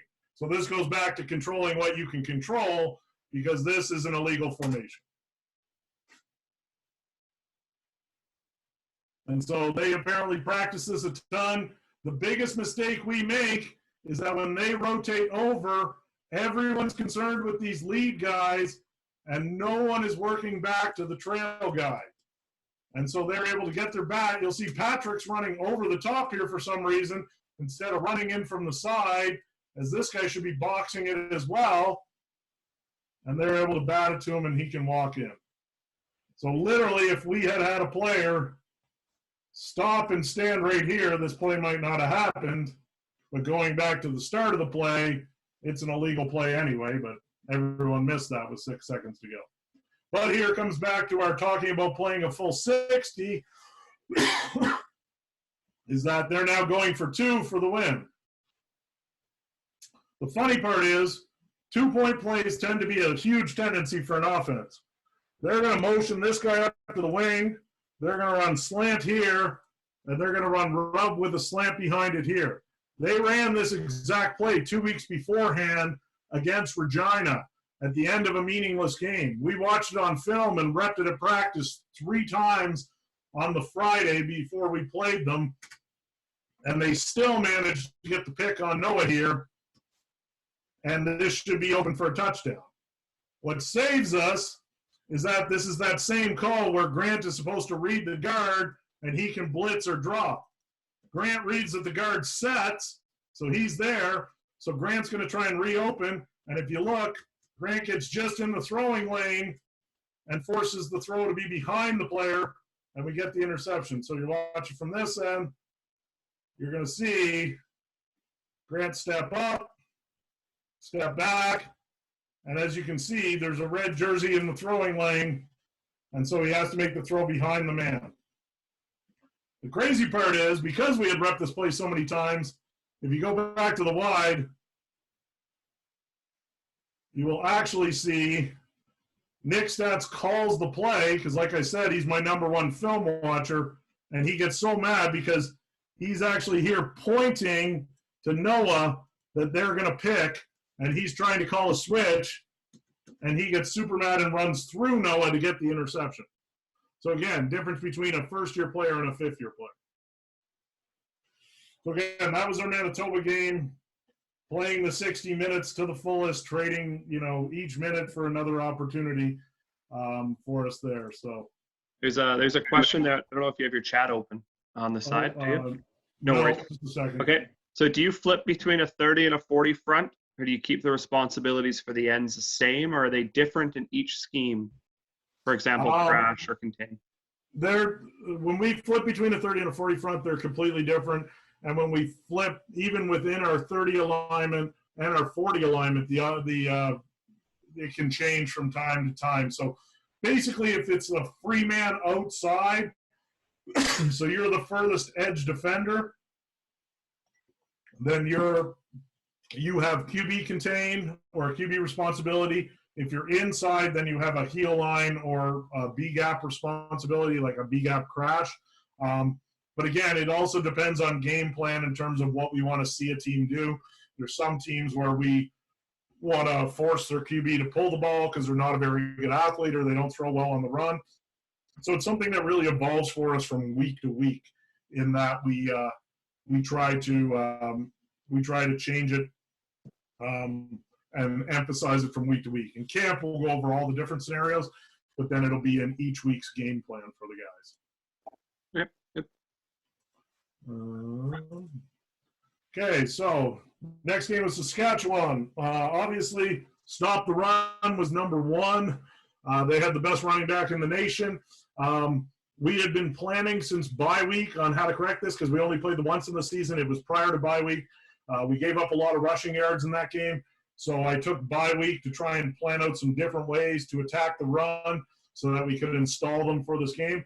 A huge thing that we emphasized to our guys was be physical and out physical. They have an even bigger O-line than Manitoba, and that's why they pound the football and run the ball. And we emphasize that to our guys. It's what we talked about. We talked about hitting them in the mouth. We talked about being physical. And it was crazy because after the game, 4 of our guys gave interviews to one reporter and all said the exact same thing because it had just been hammered into their head, and that's what we were doing, and that's what we went out and did that week. So it was crazy to see that they had bought into the extent where they all gave the same ridiculous quote about out-physicaling or being more physical than them. So it stuck in their heads. So I was really happy to see that. Keep the package small. This team with the running attack they have the past, they didn't do a whole lot. So it was keep it simple and just focus on being sound and being really physical. Know where they want the ball. Obviously, it was number 20, and then it was some play actions off that. The big thing is that they run an offset backfield, and so you could tell the ball goes to where the offset back is about 80% of the time, run or pass. And so we could really call our defense based on how their backfield aligned. So we had a check system we put in place, and our guys did a really good job of that. If you are going to run any checks, always ask yourself what the dumbest player on your defense can do and who the smartest player on your defense is, because you have to have someone to call the check and you have to have someone who can understand the check. So it's all about that. Put some players in some new places. We wanted to be able to have some packages where we had a bunch of big bodies on the field just because they were such a physical run team. So we played some defensive ends at outside linebacker just to try and get a little extra push power in the blitz, and then obviously focus on a full 60-minute effort once again. So if we flip over to that one.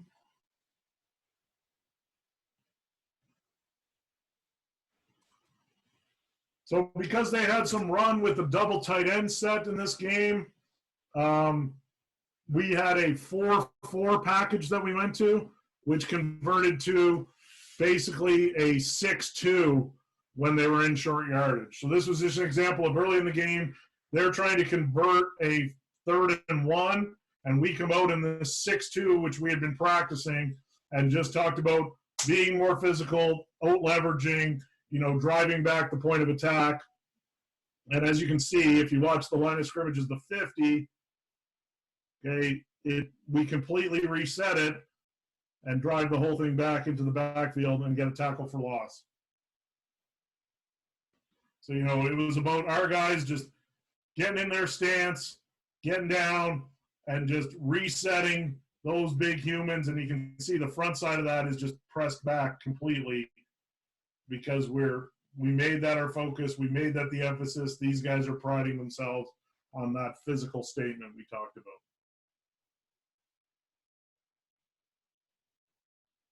Okay, this was an example where they had seen a lot of pressure out of us in past games, especially out of this front. So we had a 3-down, 3-backer look, and they had seen a lot where we had brought our middle linebacker a lot. And so in this look, we creep up these guys, bring the edges, and leave the backer in the middle. QB's not expecting him there, and he throws him the easiest interception of his career. And so it was just a matter of where they expected in this scenario that we were bringing a certain level of pressure. That was their hot check, and they had hit this route where they rubbed off this guy probably 6 times the previous week against Alberta. And so we knew we were going to bring our pressure and then just sit this guy right in the middle because that was their outlet. Charlie got the easiest interception of his life.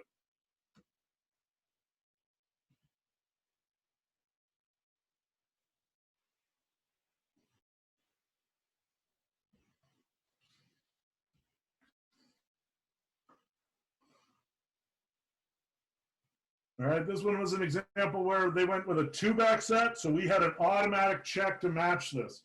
So when we saw 2-back out of these guys, what it meant was that we were going to walk up into this 50 front. Okay, we were going to leave him to play the Q no matter which way he went. These guys were going to be aggressive into the run game, and then essentially our 2 safeties would pick up the first back to cross the formation because they did a lot of that. So here we get this guy coming to the edge, so you can see he's coming to match him. This guy becomes the free player. This guy has the Q. This guy has the back. Everybody has their assignment.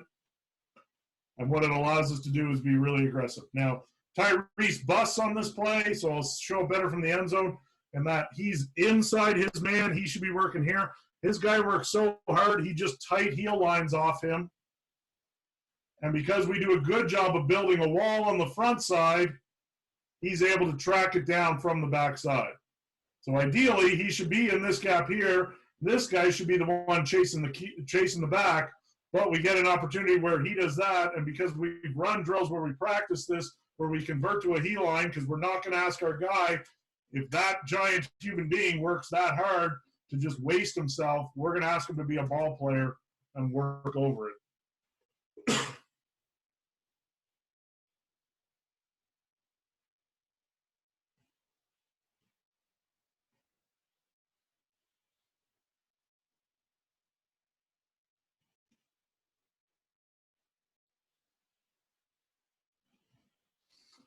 Okay, this is a great example of on our backside here, our backside linebacker being responsible for the quarterback so that our 3D linemen and other 2 linebackers can be aggressive. So you can see how he shuffles at the line of, above the line of scrimmage. That way he doesn't get lost. He can scrape over the top and help Phil once he determines the handoff has been made.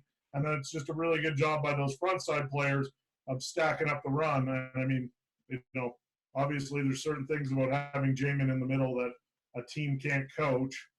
I just wouldn't want to block that from time to time. Okay, this is very important. There's 43 seconds left to halftime. This was a 3-play sequence that I think was the difference in the game for us as a defense. So they come out in the first play here.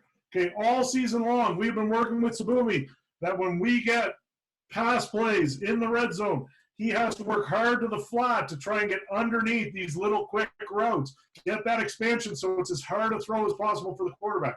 He had struggled with the concept all year because he had eyes in the backfield, worried about the run, worried about the Q running, all those kind of things. But we had told him, if he got this specific call, you're a pass defender, have faith in the other run defenders, play the pass hard for us. He goes to his drop right away, undercuts, should have had an interception on the play, but because he's in the lane, it makes it an incredibly challenging throw for the quarterback, and we get a huge incompletion on first down here at the 8 or 9 yard line. Okay, it was also a really good pass rush by Josh on the top side.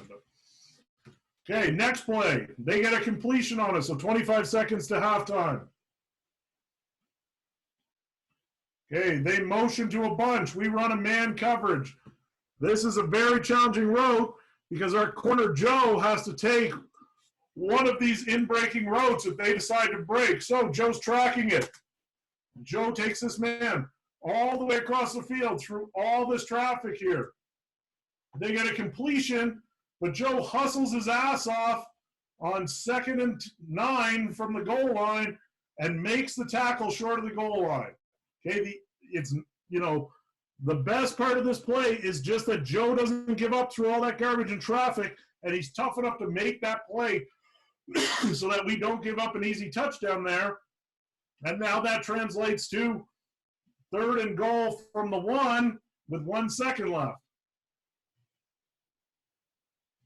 Okay, they try to run double unders. We had practiced this with them. So we're going to get a man getting first out, man getting second out. So we have it covered down. They think one of these guys is going to fool us, but we know our corner dean's waiting and Lucy, our free, is tracking. So we got 2 for 2, and we got Charlie coming to get in the face of the queue. So we're in a good position down here.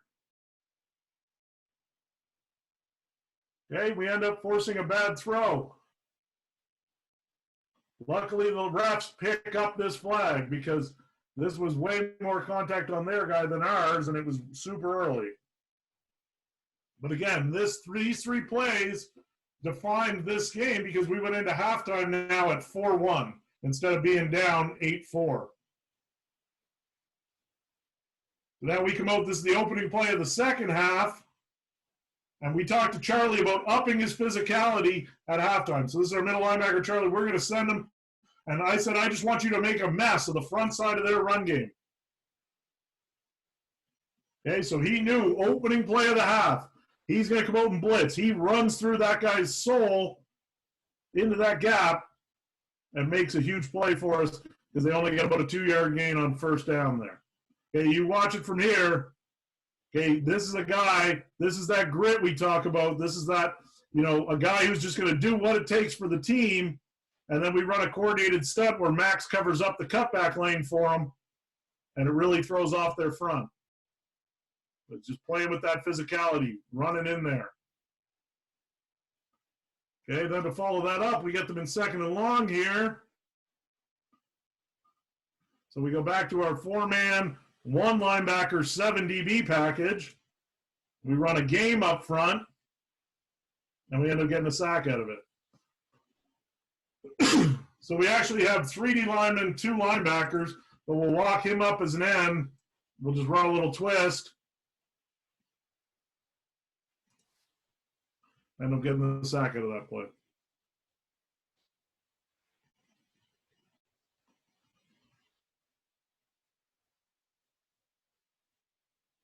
Okay, here we are. Now it's the second half. As you saw, it's 12-1. More of a passing scenario. Again, we're going to bring pressure. Okay, our guys see that they go with a bomber look, so they're going to bring the 1 guy in, put the back out. What that allows us to do is bring pressure with these guys because they can be responsible through their blitz for the add-in blocker.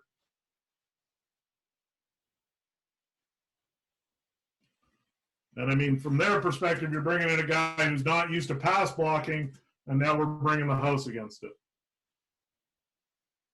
Still allow us to be aggressive, and we're still in cover 1 with 1 deep guy behind it to the field side.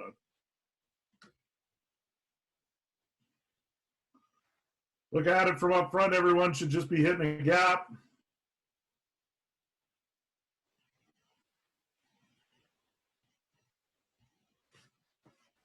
Okay, that was just a check we had in place for that exact motion they had there. So in response to the back leaving and the receiver coming in, we knew what we had to do. Those guys get involved. You give guys little things like that, they get real excited.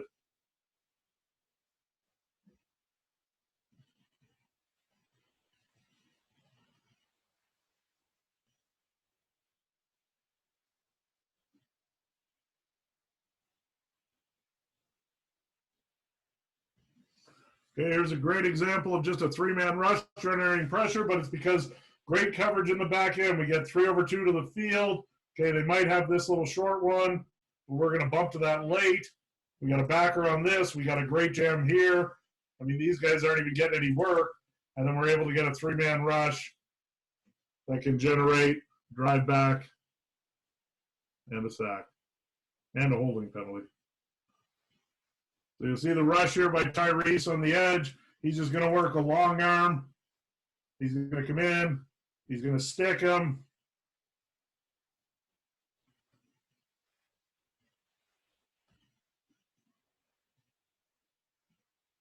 Okay, that game went well for us. So there's an example of, we were focused on stopping the run. They actually came out and ended up having to throw the ball more because we were just overloading the run play with those 6 and 7 and 8-man boxes on first down. And it had helped us convert, the game to something they didn't want to do and allowed us to have success.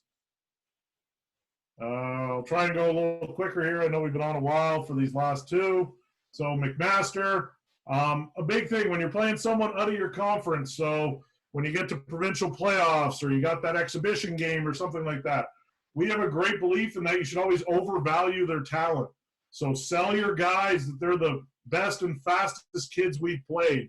Even if maybe they're not, you're not seeing it, you're not sure, all those kind of things. Oversell your opponent because you want your guys in that challenged mindset of this is a really good team. You know, think of other players you play and say, oh, number 5 reminds me of so-and-so from Francis and he can fly, or so-and-so from Ainley and he's good.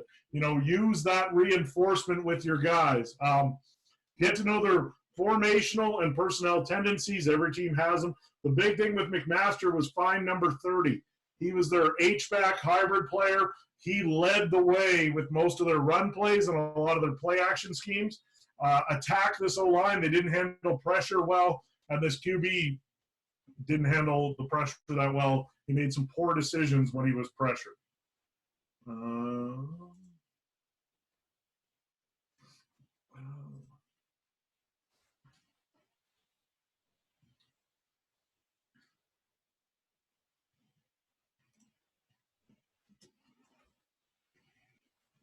Always nice when your offense scores to start the game, makes your defensive job a little easier.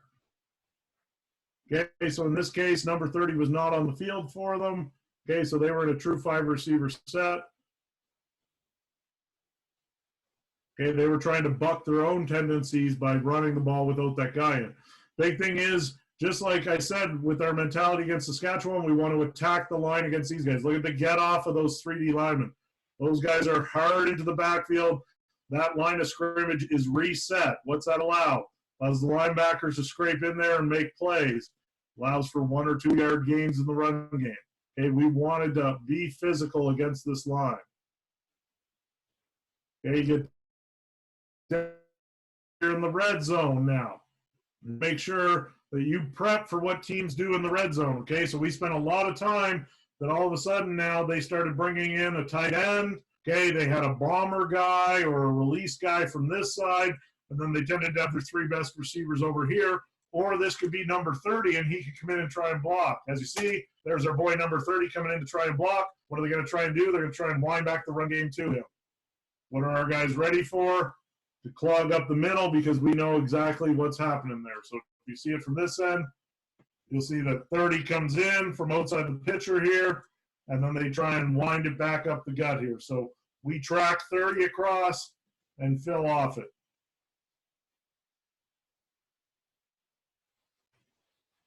Okay, so that was really important. That was turning red zone opportunities into field goals. Okay, they are again down here. We're tight. So now they got 2 tight ends in. So we're going to try and throw the ball. Okay, crossing routes. We're going to play man, try and get our pressure in his face. This is a huge play by Lecision, and that he covers this guy from the tight end spot, trying to use the pole to rub him, breaks up the pass, makes him kick a field goal. Huge play for us. And that's one of those things where the hybrid player can have an advantage, but the hybrid player isn't running my free safety. So it's one of those things where knowing your matchup sometimes is really helpful to you.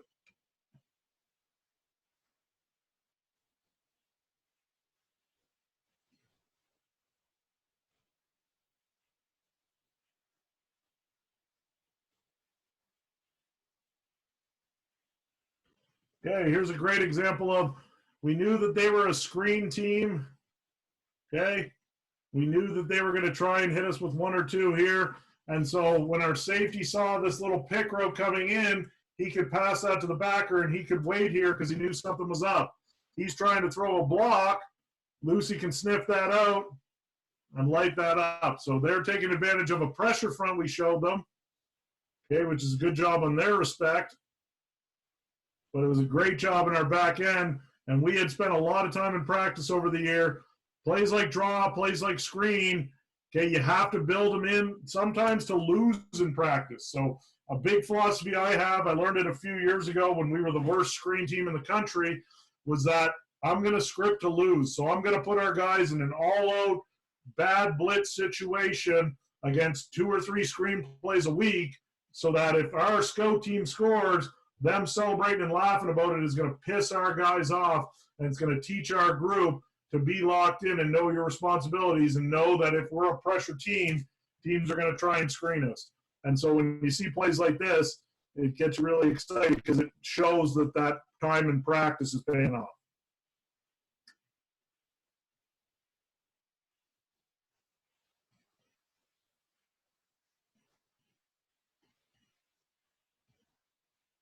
Okay, they go empty.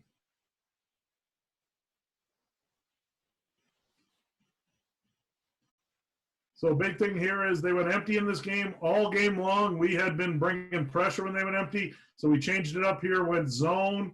Quarterback didn't know what to do because he was expecting man-to-man coverage, and all of a sudden he sees a zone. So our 3-man rush causes a bunch of havoc. We get 1 holding penalty, and he ends up having to scramble and throw the ball away.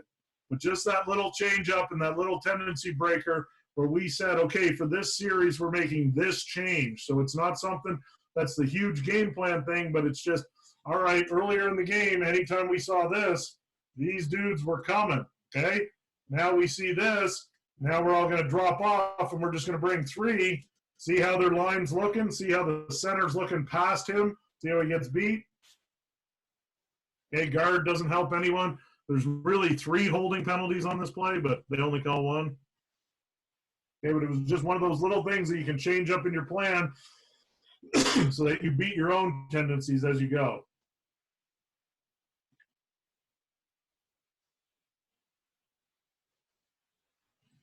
Okay, we're at a point in the game where they're going to be throwing the ball a bit more.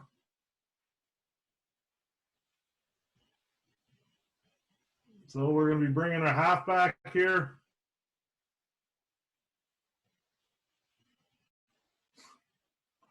This is incredible. Their guy tackles and cuts our guy and then holds him from trying to make interception. It's certainly a play action gone wrong to some respect, but it's a credit to the guys on defense for hustling after in pursuit to force him to try and make a play there. And if Sterling had, the arm that's underneath the defender there, probably would have made a big pick.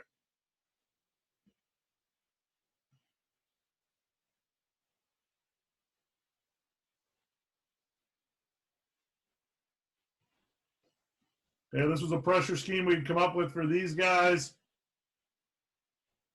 Okay, we knew that their center wasn't good at scanning. We'll watch it from this end. So what we did was we brought our Mac up. He just dances and holds the center. He doesn't actually go. He's spying the back in case they release on some kind of screen. Then we're bringing edge pressure, and we're running double stunts here.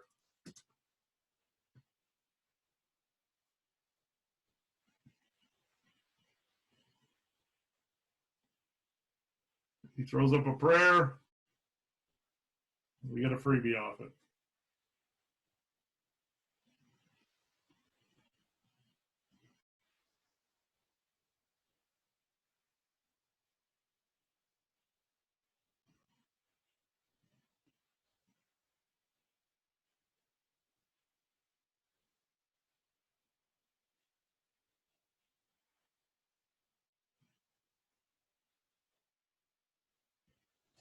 Okay, should have made the play here for the interception.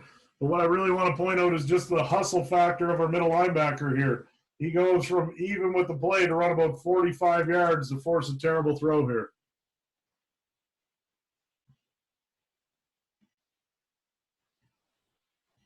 And finish it. You're going to get there. Be physical about it.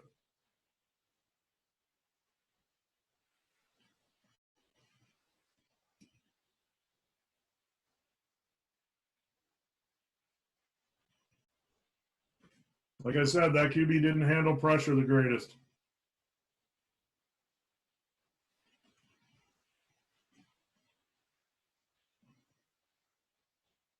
Okay, this is just an example of where we knew there was a matchup. This guy did not have a strong base, So we knew at some point we were going to put the big man out at end and just let him power him. Waited till the fourth quarter. What we knew was a pass scenario. He got the one-on-one. Made a big play.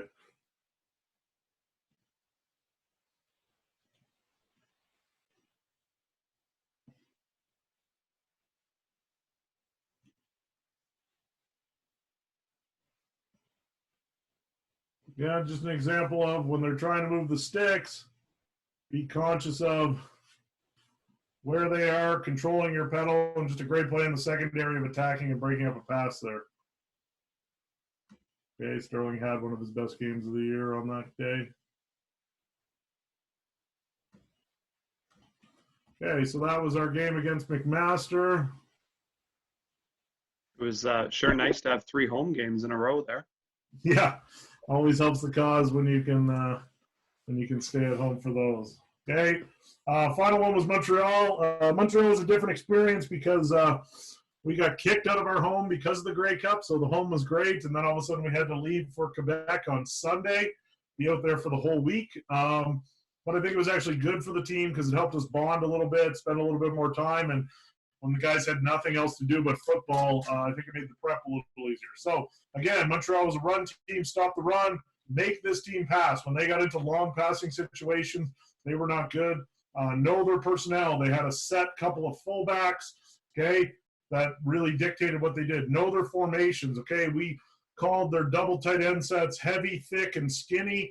It was based on when they were heavy, it was 2 tight ends to one side. When they were thick, it was a tight and an H. And when they were skinny, it was double tight because they like to run stretch. Our guys, we created a check system and an alignment system where we knew where the ball was going based on these alignments, and we practiced the shit out of it all week. They had played 2 QBs in the previous games. So there was one kid who was a runner and an athlete, a little bit more of a pocket passer. We weren't sure until the night before the game which guy we were getting, so we had to prepare for both. Find 20 and 13. They had 2 very good receivers. 20 was 6'6". 13 was about 5'6", but he was the fastest guy on the field.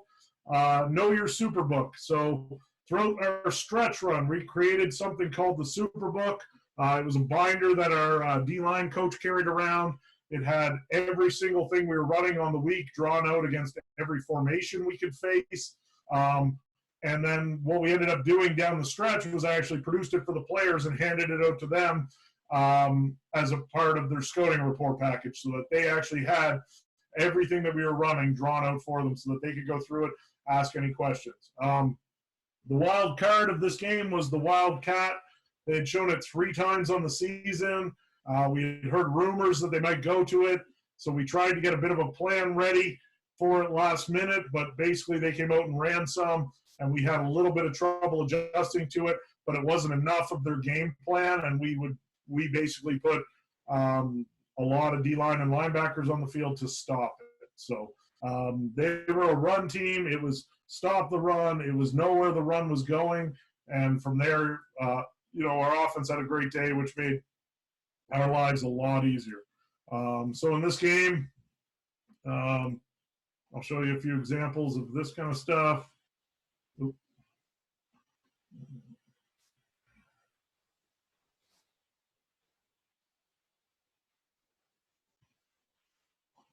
All right. Okay. So they came out to open the game. When they were single tight end, we knew that they ran the ball to the single tight end side over 75% of the times. So we had an adjustment where we brought the Bob and the Sam to him. So we blitzed inside of him and outside of him. If he was weak, we brought the Will and the half because that was the alignment they were in, okay? We had these auto checks built into our first down play calls because we knew that their tendency was to come back and run the ball behind these guys. I'll show you from the end zone, works a little better. So here's the fullback. They're going to pull, run a power play here, so we're supposed to blitz inside off the edge on him. Now, obviously, if he blocks down, then we have a heel line player and we have another player or we have a guy to take on the puller and then a spill player. They also bomber on the backside, so we're watching any boot or bullshit action there.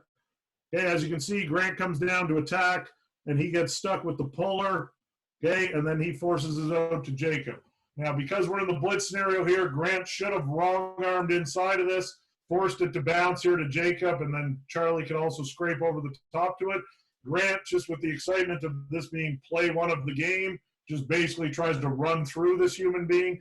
But the most important thing we emphasized all week was making the contact at the feet of the line and then closing this gap so that the play had to bounce. And so as you can see here, he does a great job of forcing that to bounce. Jacob is now right here. He can fill, and Charlie can scrape over the top. Okay, now here's an example where they're one tight end to the boundary and their other tight end is here. So they're going to bring the second tight end to play football. So, okay, they don't this time. They leave him out. So this was a little bit of a tendency breaker, but we still knew the tendency was to bring the ball back here towards this guy. Okay, they play action us on this one. So this is a big tendency breaker in that they're not running the ball here and they're releasing this guy in a pattern. But we do a fabulous job up front of converting from run to pass rush. And luckily in their pick route here, our backers get just enough of a drop to undercut this so that they don't have any vision or any throwing lane. We watch it from this end. Good job working the wrist here. You'll see Josh grab the wrist of 61 right here.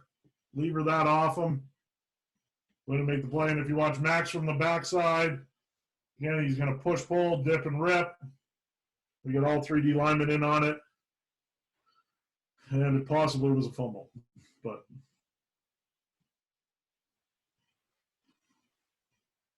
okay, now we're in a scenario where they have a receiver at tight end and another tight end here. Again, we should be knowing that their run tendency is to come here. Okay, they decide to pass. Okay, so you'll see Sabumi is held, and then he quickly gets out to the flats, trying to look underneath, get on that crossing route. And in the meantime, we're going to convert from run to pass in our front. They leave Jamin single-teamed, and that's a horrible decision on their behalf. Watch it from this end. Because of the alignment where we're playing this inside shade with our defensive ends, these tackles or these guards are tending to think they have to help the tackles a little bit. As a result, you'll see them both fan, and so that's leaving us a one-on-one with our best player.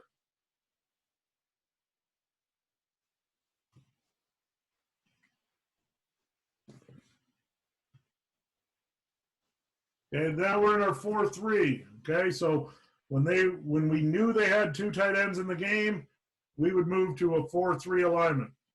Okay, Charlie got hurt on the second play of the game, so Ross had to come in. Ross was a fifth-year player, played a lot of special teams, hadn't played a lot of linebacker. Okay, watch how his confusion on this play screws up his teammates and takes this from what should be a 1-yard play to about an 8-yard play. So we'll see, he blocks down, this guy comes around, Dean sees the sub-motion guy, he's going to come up and meet it at the line of scrimmage. So now Ross should be filling inside of that, Trayshawn should be over the top watching for bounce or for cutback. So Dean, boom, great job. We cut the play off here. If Ross stays hard inside and this guy wants to bounce, well, now it's a DB chasing down the running back. I'm fine with that. Linebacker late in pursuit. Because this one player is not confident, okay, he makes this player unconfident. And then as a result, it forces both of them to go out. This guy cuts up a tiny lane and gets a larger gain than he should. Okay? They showed this play on that All-24 website the other day, and it was actually good that Coach Waterman pointed out that it appeared to be this kid's confusion that caused all the errors. And if you watch it from this end, you'll see that right now he's going to work inside of this. He's going to set the edge. He should be Phil. He should be over the top for bounce. or for secondary fill. What we get instead is him out here, which then makes him second guess that he has to come out here. Right there, they both guess out here. This guy's able to put it up. And it becomes a bigger play than it should have been. So that's, again, a case of them doing a good job because this is a cornerback trying to take on a blocker here, and it's a linebacker who is new to the lineup. So it's a guy who's not going to play with the utmost of confidence immediately. Now, here's an example of what should happen in our game plan is that when the tight end is here, Ross walks down so that he's at the line of scrimmage as the fill player, and these two are the secondary space players. This time they run the same thing. Ross hits it in the backfield, Dean hits it in the backfield, and there's Trayshawn at 2 yards making contact. So as we see, Ross takes it on, Dean takes on the puller, Trey's the clean hitter here. He fills it, Chimsy wraps it, 2-yard gain. So a difference of 8 plays later, the exact same guys. Now we get to our proper alignment where this is considered a thick for us because we have a tight and an H. And so we want to take on the tight and the thick. So we want to come in, and let him be the free hitter.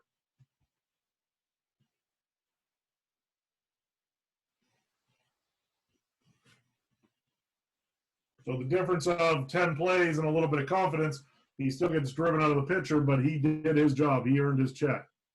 Okay, here's an example of where they have the one tight to the field, so we're going to blitz here and here, and you'll see how the play gets strung out, and our safety is actually able to make the play.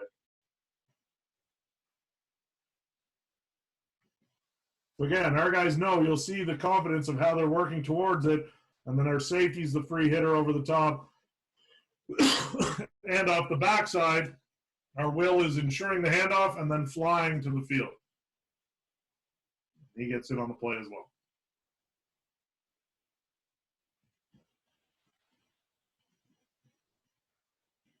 Okay, so here's again an example of where they're thick. There's a tight. The H is back here, so Ross is down on the line.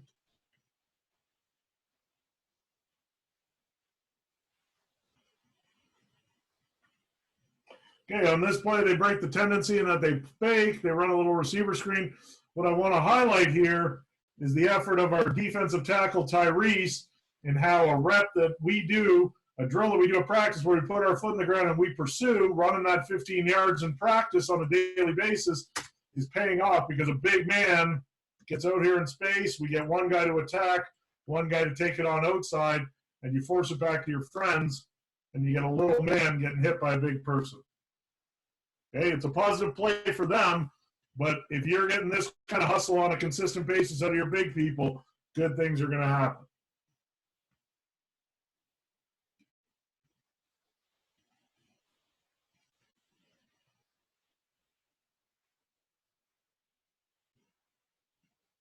So again, here's an example of they're going to bring extra bodies into the backfield.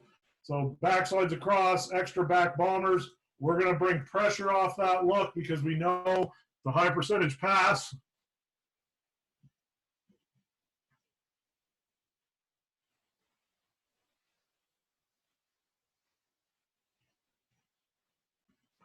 Okay, so it's taking advantage of their tendencies. When they put 2 bodies in the backfield here, we're going to bring. Jacob comes completely clean. Unfortunately, he did make the play, but he did because the guy fell down. Okay, so here we are back in our 4-3. Okay, so now this is a heavy. So we have tight end and H to the field here. So what's going to happen on this one is they're going to run zone and try and cut it back to these guys. That was their tendency. They play action off it. So we end up getting a 4-man rush. But again, this is another opportunity where we put big man on the edge because we knew that this guy had a poor base. We get bull rush on the edge.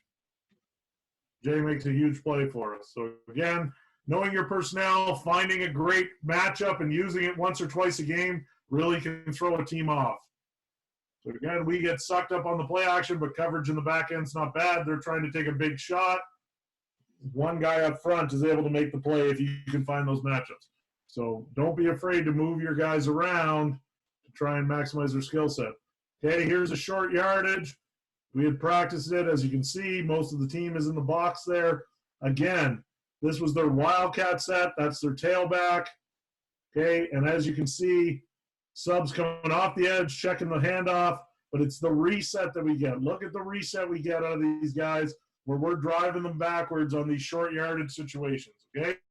The sign of your team having faith in one another and just knowing that they're going to hurl their body in there and have that toughness and that edge to shut people down on third and short and second and short at the end of the game is something that really, shows their determination at the end of the season. And these are huge plays for your team when you can get the ball back into your offense's hands. And you can see, we're cutting guys, we're making a pile, we're making it nasty.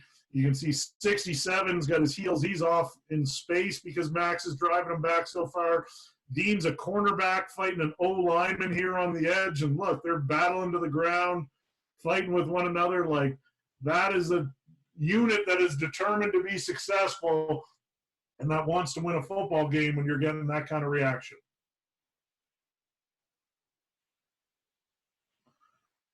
Okay, now we bring a little pressure. Show the pressure.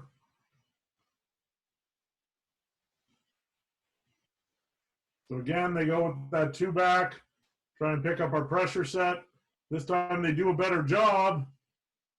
And Sterling makes one hell of a play here, where if you're going to put your guys on an island, you got to have faith in them to be the man.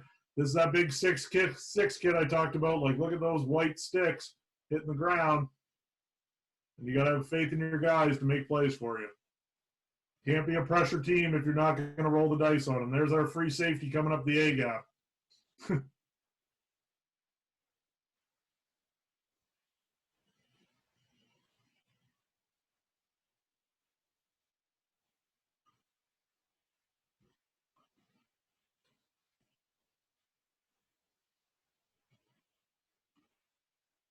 Again, they're in there heavy.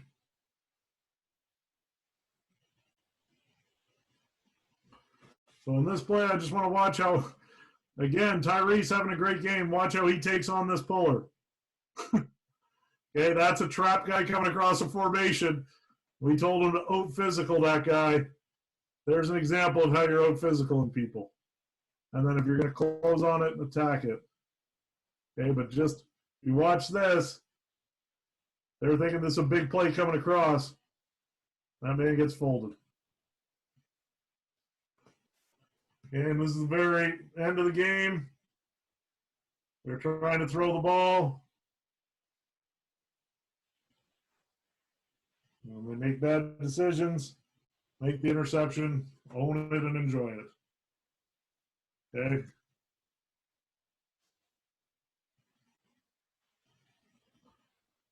So,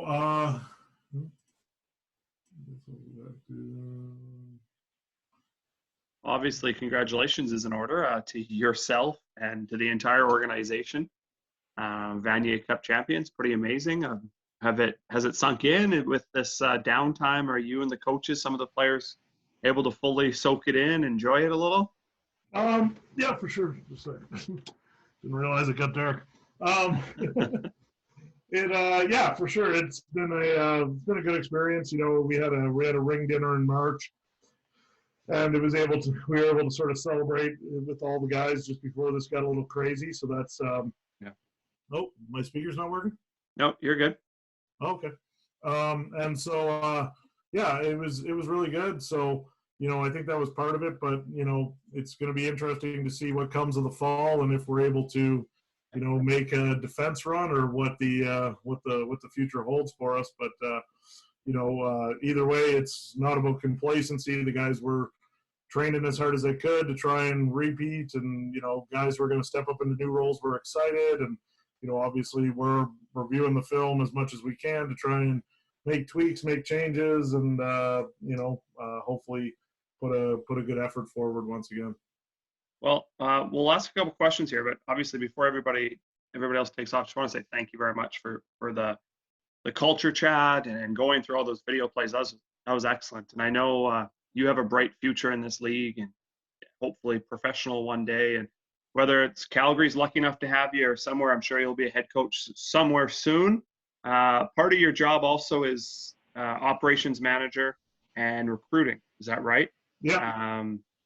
Every high school kid in Western Canada, all of Canada. If I ask you about some kid, grade 11 kid, typically, it's amazing your memory and what you know about it. So props to you. There was a question from Anthony Parker earlier on, just kind of like, what emphasis do you put on recruiting from the high school level? So if Anthony's still here, he is. If you just want to jump on and maybe elaborate, or maybe Coach, if you just want to talk about, your Sure. other role as recruiting.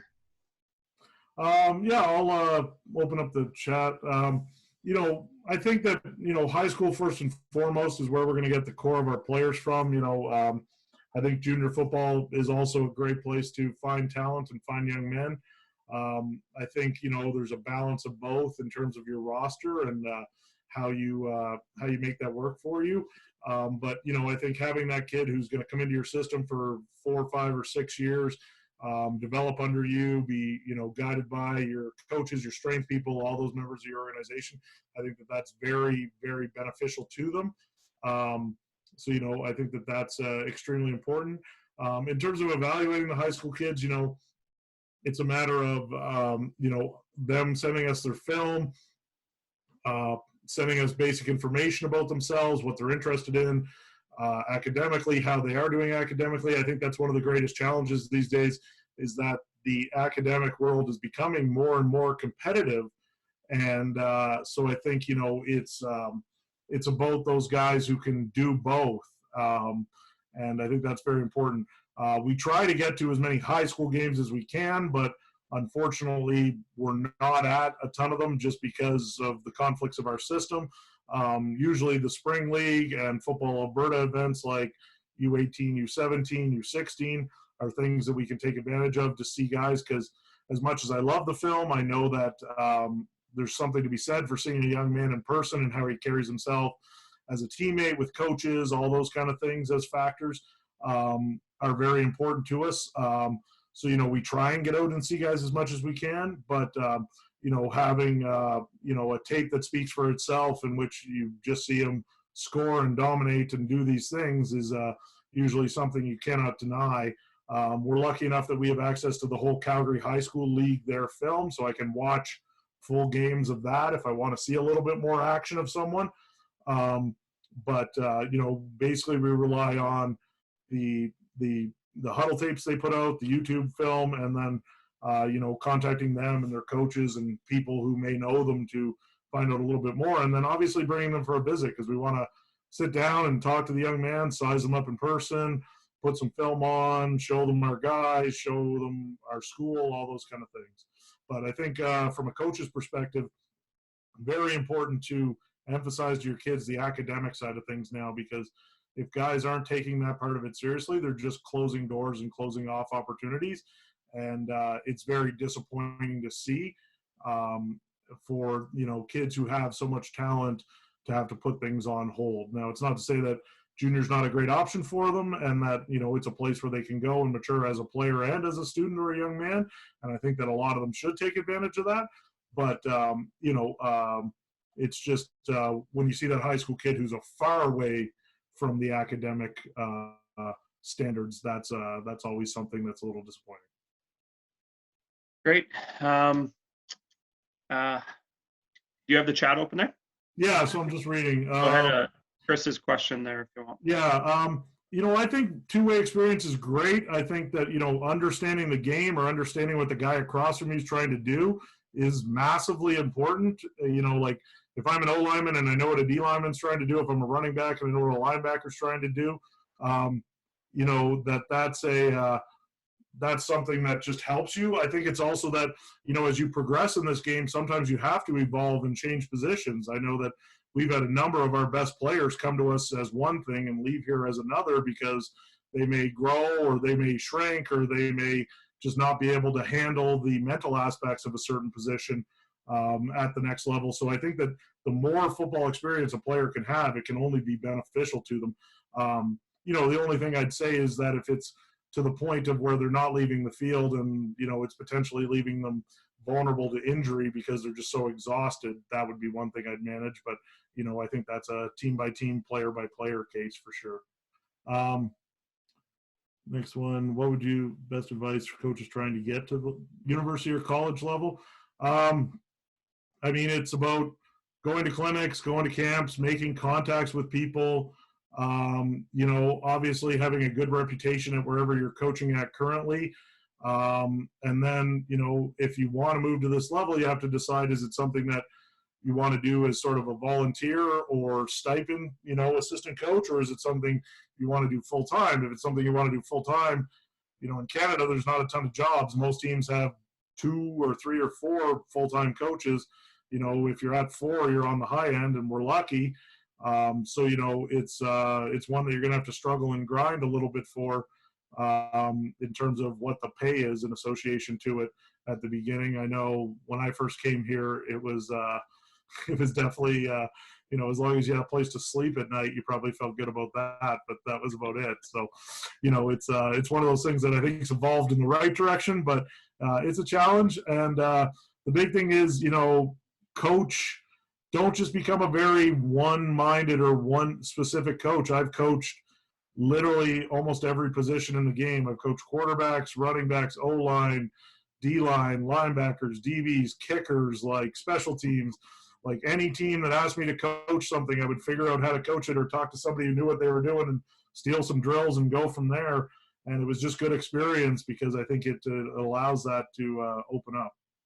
I'll summarize the one, but when your best player is a dick, when he's has the worst attitude on the team, any sound advice for that?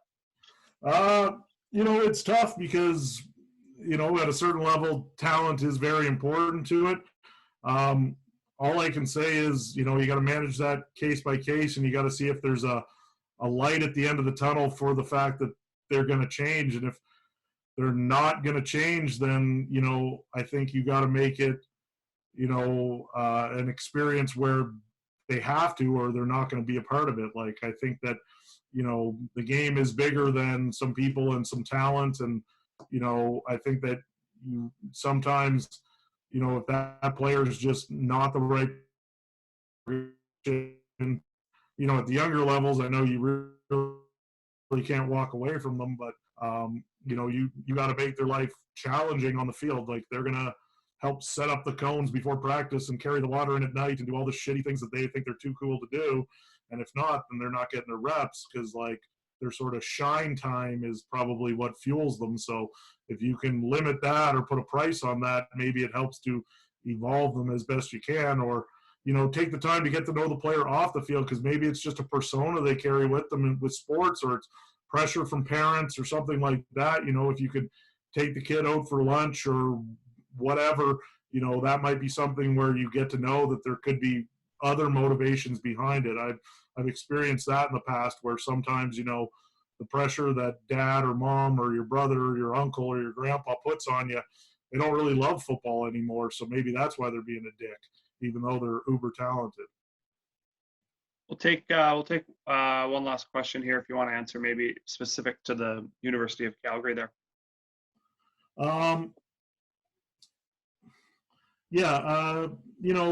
I think we're all about the same size. I think in Canada, it's really about, it's about identifying the talent, bringing good kids into your organization, and having a great alumni support network. Nothing we would do would not be capable without the support of our alumni. Like, if you don't have that support and that funding in place, it makes your job 10 times harder. And so no matter what size school you're at, if you're not worrying about the dollars in the bank every day, then that's something that allows you to do your other jobs and the stuff that you're truly passionate about.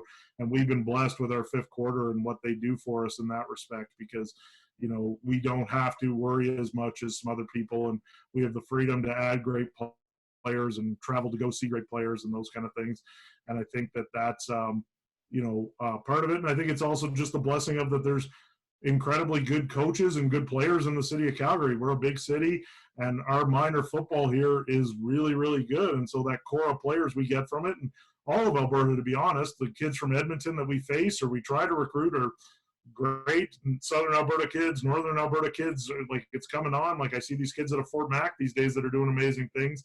Like it's a credit to the coaches out there that I think that like the development and also just the give back to the game. Like I think that people who play are giving back and coaching up kids. And I think that that's something that we try to really emphasize to our guys is that you wouldn't have got here if it wasn't for the fact that you crossed a lot of people in your life who love this game of football and are super passionate about it and have give back and have sacrificed time from their family, time from their jobs, all those kind of things. And so we really encourage our guys to get into the coaching world or into some kind of, you know, give back and involvement in the community because, you know, if you don't have that pay it forward, it's not going to continue. And I think that, you know, they actually, once they do it, they start to love it. And, you know, that's what continually breeds this. And we've been lucky enough that we also have pros that stay in town and coach and things like that. So I think it's been a huge benefit for us. Yeah, we won't get into it on this forum, but I'm hoping at this time it's incredibly important that the alumni stay strong and the funding and is Yeah, with no the question. economy right now and university sports, not just football and high school sports in general right now are in a weird place. Yeah, people just have to be patient enough to know that there's a great long-term value to it. And so Yeah. if it doesn't happen this year or it doesn't happen this fall, that it's just as important when it does happen again, because, you know, I think that the benefits of this game for kids are far greater than, you know, touchdowns and trophies. So unless somebody wants to jump on, I think we're going to end the session. It was really great having you involved tomorrow night. Al Naylor is going to chat about equipment managers. So you guys can share that one with any other equipment people on your staff, or if there's a parent who may be interested at a minor level, I'll actually get that link fired up tonight and emailed out tonight so we can share it tomorrow night. Coach Barry, thank you very much, sir. Thank you, Taylor. Thank Okay, you, good night. everyone, for being here. Good night, everyone. Thank you.